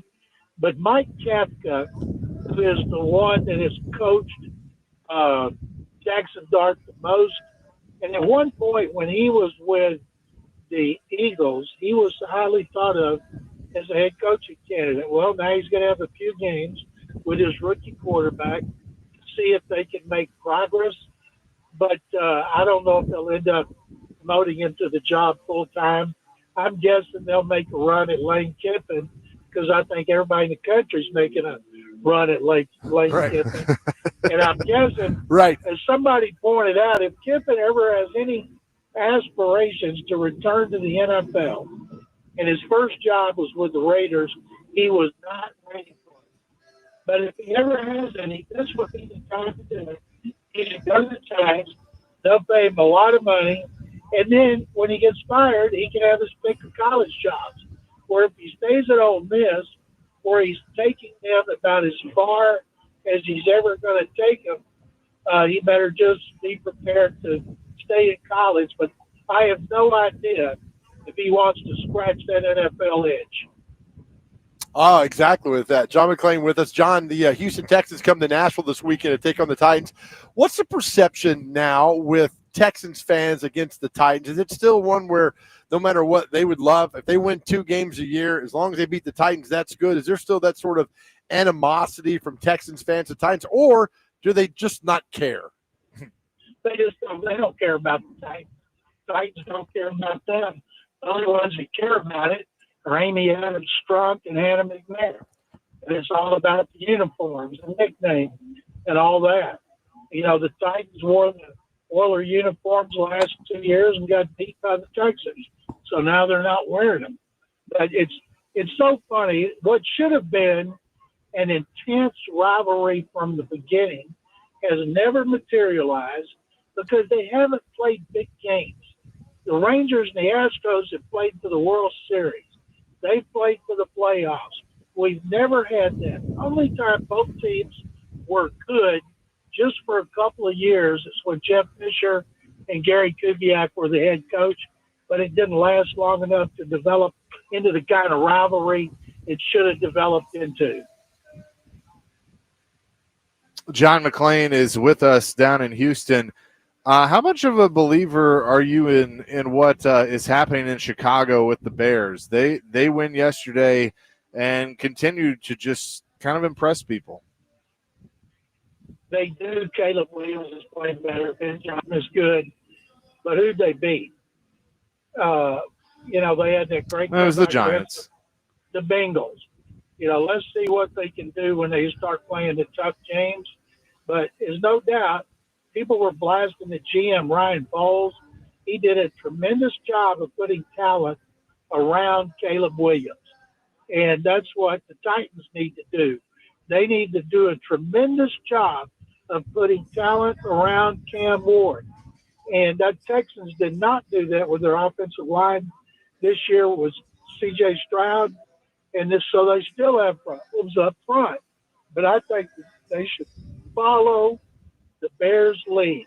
And once you get the offensive talent taken care of around your quarterback, then you work on your defense. What are you expecting we see tonight with the Monday night game? Philadelphia, the defending Super Bowl champions, and Green Bay. I think this will be a pretty big matchup between two NFC teams. Yeah, I still can't believe that Green Bay lost the last game at home to Carolina. So I just don't see the Packers losing back-to-back games at Lambeau, so I'm going with the Packers. I don't think this Eagles team is as good as last year. Doesn't mean they won't win another Super Bowl, but boy, if Philadelphia goes in there and punks them, and that's 2 in a row, all of a sudden nobody's going to be talking about the Packers in the Super Bowl. That is true. John, thanks so much as always. We'll talk to you next week. Guys, it's my pleasure. Thank you very much, as always. Thank you, sir. John McClain joining us from down in Houston. As well, our coverage at Key West at the Harbor Marker Key West Resort, brought to you by our good friends at Reunion Township at 109 and City Limits Apartments. Check them out online at reuniontownship.com and live at citylimits.com. Again, the weather in Nashville, Reunion Township, it's private attached garages. That's right, luxury resort living that you deserve. Imagine not having to worry about your car and being cold in the morning with private attached garages. You get those at Reunion Township at 109 Beautiful property. Check them out online. Also, our friends at the Roxy 8 Theater in Dixon, making the movie experience great again. Belinda and Roxy in Lebanon, in Dixon, we love you. Thank you for everything. And our good friends with the Nashville Cats, check them out online at NashvilleCats.com. Great swag and merchandise for this Christmas season to be part of the Nashville Cats family. Chase McCabe, claws out, baby. Claws out. We'll have more coming from Key West here on 102.5 The Game.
Joe 102.5 The Game here on this Monday.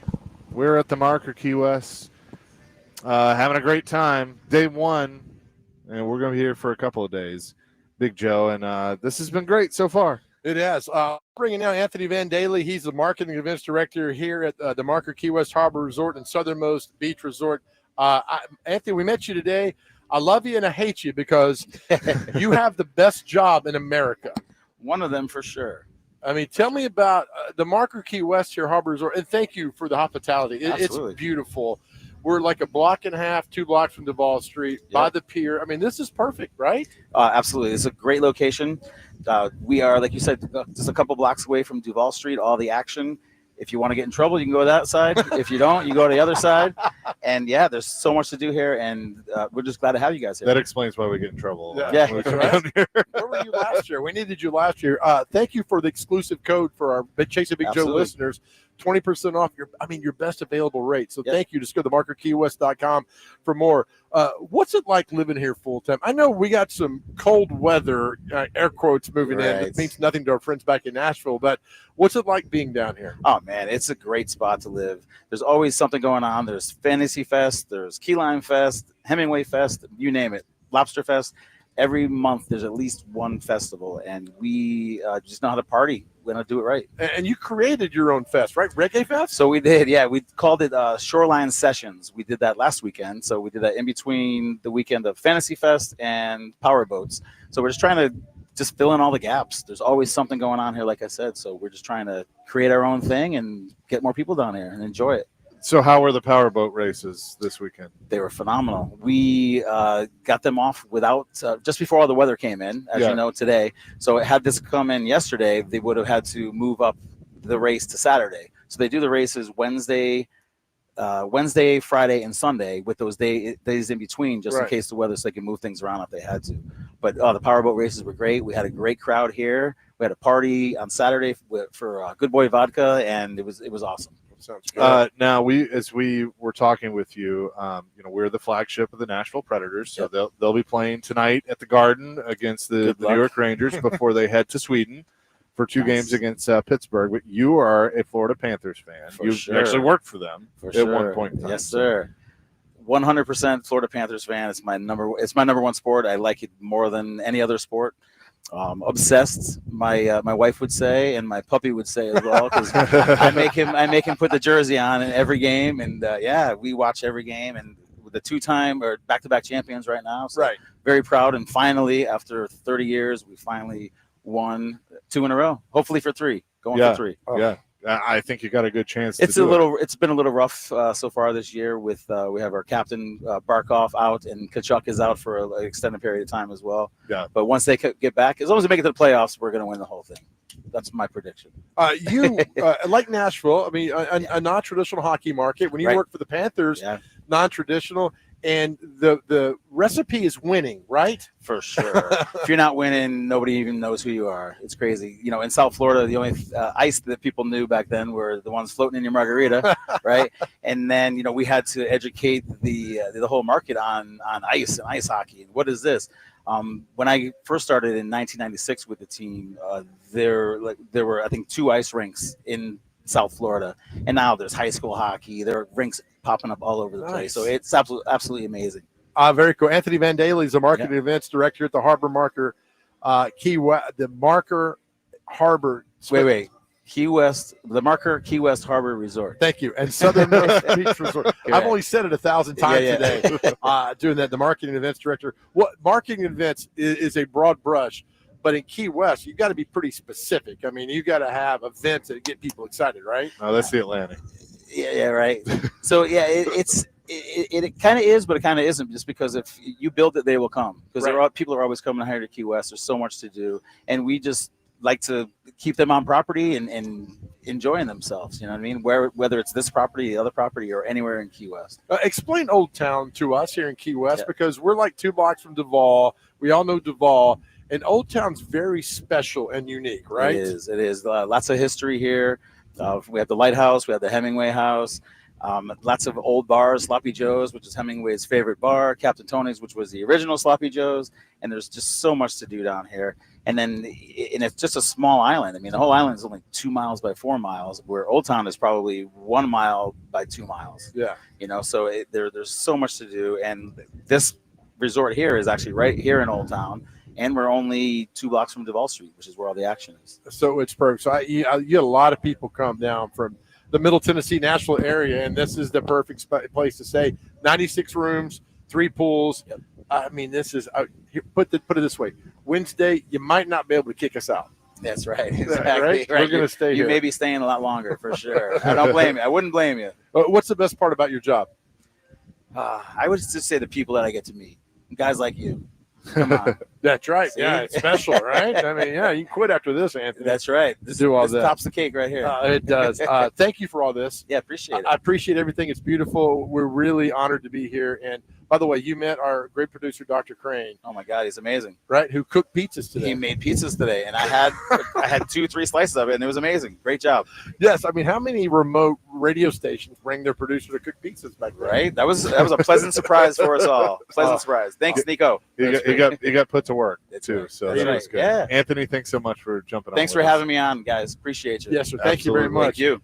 It's the Marker Key West Harbor Resort. Just go to themarkerkeywest.com for information. And also the southernmost beach resort. People know that one as well. That's on the other side of the island.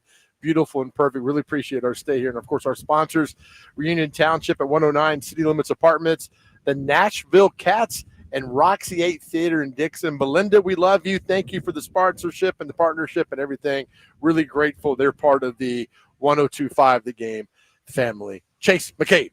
Yes, we are, and really excited. We're going to be over at Comedy Key West tonight doing our thing, but the Monday Night Football game is intriguing too. I have a feeling we'll be keeping an eye on that between the Packers and the Eagles. See, sorry, Robbie Stanley, I'm getting Packers fatigue. They're on like the Chiefs all the time. No, they're on Sunday Night they're a Football good team. twice. They're on Monday Night Football. The Eagles are on quite a bit. But you know what? The Packers got beat by the Panthers last week at home. Well, the Titans got beat by everybody. Titans are terrible. Except for Arizona. The Titans don't claim to be good. The Packers do, and all that. If I'm the owner, who's it? Bidwell, the owner of the Cardinals. Yes. I walk into Jonathan Gannon and I go, "You lost to the Titans, and you were the only one this year. You're out." Not just the way they lost, but I am telling. We've seen a lot of football throughout the years. That might be the most. The one loss, the game before this most bizarre to me was Clint Sterner's fumble in 1998 in Knoxville. Yeah. When he fumbled, Yep. because the Vols were done. Yep. They were absolutely done. Tennessee fans at the game, you know that. And then he fumbles, and then you win the game, and your season turns around. And then this is the same way, with the Cardinals. And that's the most bizarre loss I've ever seen in a football game, and the Titans were the beneficiary of that. Had they not won that game, solid 0-9. Solid 0-9. No question. No question. Then also tonight, the Predators will play their final game in the U.S. before they head to Sweden. They will actually leave for Sweden tonight from New York. They're at the Garden. Predators and the Rangers. Max Hers will have coverage beginning at 5 o'clock. And then Pete Weber, Hal Gill will be on the call in New York. And then the traveling party that's going to Sweden, they'll hit the road or the air. Are they leaving after the game, or Yep. are they tomorrow? Okay. Yep. So they'll fly through the night and then get to Sweden. And then have 3 days off before they play Friday and Sunday. So be able to get acclimated to the time change. When's the next game after Sunday? They will not play again until the 22nd when they play against the Colorado Avalanche here at Bridgestone Arena. So get a little time off. Yeah. Okay, good. Yeah. And you mentioned the other day about the Predators. You were talking to Ryan. Who'd you talk to Wednesday? Ryan O'Reilly? No, Brady Shea. Brady Shea. About now with the Olympics, everything's condensed, right, in the schedule. I mean, more games back to back to back because of what the was going on with the Winter Olympics. Yeah, right on that. Yeah, a little bit. Yeah, I'd because of the listen to condensed. It's. I mean, everybody's having to deal with it Okay. right now. Our buddy Greg Wyshynski just sent me this that he has a piece. Predators Ryan O'Reilly regrets quote crybaby post game rant. But crybabies in quotations. Yeah. He said. Greg said, just doing my journalistic duty, sir. He said, quote, I think it came off as, gosh, you sound like a crybaby, he told ESPN on Monday. O'Reilly said he should have just bit his tongue after the game. Obviously, you don't want things to get out there, and it doesn't look good on anyone on the team. I think I sound like a bit of a baby, where I should have just politely shut up and been better, and that's it. So that is that's an interesting one. So I guess Greg's probably there tonight. I hope so. Yeah. I remember when Robbie had that one other night. He was talking about it Thursday morning, I guess it was, or Friday morning, about that thing from O'Reilly. And he's like, basically, he's like, Preds fans know he's not the problem. Like, he's not the one guy he's feeling the brunt of it. But Yeah. the problem with the Nashville Predator is not Ryan O'Reilly. No. I mean, he's the one trying to take the blame, and that's the kind of leader he is. But no, it's not. It's just I don't know. I don't know. Say it. It's You can say it. well, it's a lot of things. The roster's not cohesive enough. Right. Not good. I'm not putting it all on the coach, but the coach obviously takes the blame too. Mhm. That's a part of it. The GM takes a part of it. I mean, it's all of them, and they know that. I'm not saying anything they don't know. So we'll see. I'd be very curious with there being some days off, like how this week goes, and then what might transpire. Can you imagine? Not saying anybody's gonna get fired, but can you imagine going over there and getting traded? Yeah. Like you're on Wednesday. Hey, by the way, you got traded to the Kings. Good luck. Take you 5 days to get back over there and do that. By Yak. I mean, look, we talk about that. You can't win the Stanley Cup in October and November, but You can lose it. sure as hell put yourself in a position not to win it come March and April. And so, bottom line, I mean, like Anthony was talking about with the Panthers, you just got to win games. Yeah. I mean, it's not rocket science. Got to win games. Beat the Rangers tonight. Go over there and win a couple of games versus the Penguins and come back. I mean, it's that simple. Figure it out and win games. Coming up next, we'll tell you what day it is in celebrity birthdays live from the Marker in Key West. It's Chasing Big Joe here on 102.5 The Game.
Chasing Big Joe, 102.5 The Game here on this Monday at the Marker Key West. So we're wrapping things up. I'm about to pick a chair up and hit Joe over the head with it for not answering a question right. But, you know, then throw in the pool. Can you imagine we got a big brawl down there? The singer over there probably come. By the way, the singer here at the Marker Key West looks exactly like our promotions director, Cliff McCardle. Oh, nice. He looks exactly like. So, Cliff, if you're moonlighting, that's cool, man. Just let us know. Well, you know, Cliff's a twin, so. Is he really? He is. Cliff. Damn you, your brother's down here. It could be. It could be for sure. With that, Dr. Crane has joined us here. Let's hit it with what day is it and celebrity birthdays. All righty. First on the list, we have area code day. So we're in the what? Not 501, 301, 305, baby. 305. Come on, man. Pitbull. Dyslexic, sorry. Wait, Got it. so Key West is even the 305? They got another one like 885 or something crazy, but 305 is the one. Interesting. There's that Ludacris song, Area Codes, which is a great one. Yeah. Next one we have is International Accounting Day. So shout out to the numbers people, because I'm not. National Civic Pride Day is today. National Forget Me Not Day. I don't know about It's a that one. song. Forget me not. Hey, National Vanilla Cupcake Day. How about that, huh? Yeah. How about that? How about that cupcake? Next on the list is Sesame Street Day. Cookie Monster. Who's your favorite one? Cookie Monster. The older I get, the Grouch has become my favorite. Oh, Yeah. the garage is awesome. Because he's just an old grumpy bastard who don't care about anything, right? I mean, that's what we turn into. We love the Grouch. Wait, Greg Pogues on Sesame Street? Nice. Oh, man. World Orphans Greg. Day is today. Orphans Day? Yep. Okay. Yep. World Science Day for Peace and Development. And to wrap it up, hoorah! United States Marine Corps Oh, it is? birthday is today. Heck yeah. Semper Fi. And thank you to all the men and women of the Marine Corps that serve and all the military out mean, there. you Happy talk- birthday to the Marines. You talk about being a badass. The best of the best. That's a Marine. Marine, I'm man or woman. I'm man or woman. I mean, either one. My God. So God bless you. no Thank one you. left behind. Exactly. All right, time for celebrity birthdays. Got to get these within two. All right, Chase, you go first. Putty from Seinfeld. Patrick Warburton. How old is Putty? Also does the voice of Joe Swanson on Family Guy. I'm going to say he's 64. Devils. Yeah. It's a great episode. 67. 59, Okay. which means he was around 30 when Seinfeld was. Yeah. Yeah. That's crazy. Dr. Crane, you go. Josh Duhamel, or is the birthday. He was married to Fergie. Was he the one? He was on Vegas Was on Vegas. and in the Transformer movies? Yes, sir. 52. That might be good. 50? 51. That's a push. Oh, there we go. All right. Chase, you get to go now. How old is actress comedian from SNL Vanessa Bayer? Bayer. Not Bear, but Bayer. Not Bayard either. 43. 47. 42. Chase on the board. Dr. Crane, you get to go now. How old is musician Stephen Bishop? Steven. It's a good one. 57. 65. 72. Chase, you get to go. How old is Yanni? Oh, Yanni. 73. 77. 69. Nice. Dr. Crane, how old is Reverend Run of Run DMC? 58. 62. 59. We're tied at 1. How old, Chase, you get to go, Jeanette Girardo, lead singer of Expose? Come go with me. 57. 55. 58. Chaser knows his Cougars. Dr. Crane, you get There's to a few go down here. Right. Dr. Crane, how old is drummer Travis Barker of Blink 182? He was the one in that bad plane crash that survived. Yep. 43. 44. 48. Uh, Chase, you get to go now. How old is King Charles III? King Charles III. King Charles. Prince Charles. King Charles. he's King Charles now. Yep. 82. 84. 75. He's no Prince Albert. Dr. Crane, how old is Brian Bates' wife used to work for this lady, Condoleezza Rice, Dr. Crane. Oh. Former Secretary of State, Condoleezza Rice. Condi. Let's go 62. That's a pretty good guess. I'll go a little higher. 67. 69. Chase your guys up 3-1. All right, Chase, you go. Former Vanderbilt football coach Jerry DiNardo. How old is Jerry DiNardo? 74. 73. 73 exactly. It's now tied to 3. Good job. Dr. Crane, you get to go. Former St. Louis Cardinals slugger Jack Clark. Jack Clark is 68. 69. 70. Chase gets it at 4-3. Chase, you go. Chase, you're one of your friends, Linda Cohn from ESPN. Linda is 63. 61. 66. Dr. Crane, you get to go. Isaac Bruce from Memphis. Man, play for the Rams. I'm going to go 54. 52. 53. That's a push. Dang. Chase, you get to go now. Former Nashville Predator Cale Hulse. If you know, you know. Right? Pete, I hope you're listening. Cale Hulse, Crispy, I especially hope you're listening. Cale Hulse is 52. 57. 52 exactly. He's up 6-3. Dr. Crane, you get to go. Former Tennessee wide receiver Dante Stallworth. I'm sorry, I'm blanking. I'm going to go 58.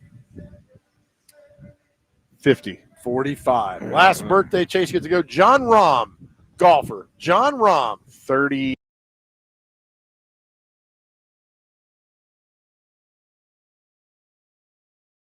Chase wins 6-4. But Dr. Crane, you fought valiantly. I'm proud of you. Thank you. Yeah, this was a fun game. You're in a different environment. You think you can win. Nah, not so fast, my kid. By the way, the temperature in Key West has dropped about 12 degrees since we went on the air now. Yeah, we're about to need to put a hoodie on. I know, we're okay. getting cold here. It's all right. Poor you guys. Sorry, David. Our thanks to David James and Parker Kelly for helping us out back at the studio today, and Dr. Crane being here on site. I have bad news for you, Nashville. We'll be back here tomorrow as well. So we'll try not to rub it in too much. But that is going to do it for day number 1 from Key West. As we always leave our show to our guys out there, look, if you are struggling, please reach out and talk to somebody. You can dial 988 on your cell phone immediately and get some help, or you can text it.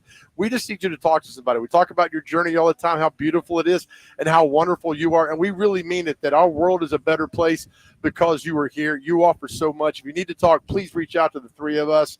We're here to talk to you anytime. And we're so grateful for the men who've reached out. We love you. And know that more importantly, more than anything else in the world, God loves you. Amen to that. Peace, love, rock and roll. DVD coming your way next here on 102.5 The Game.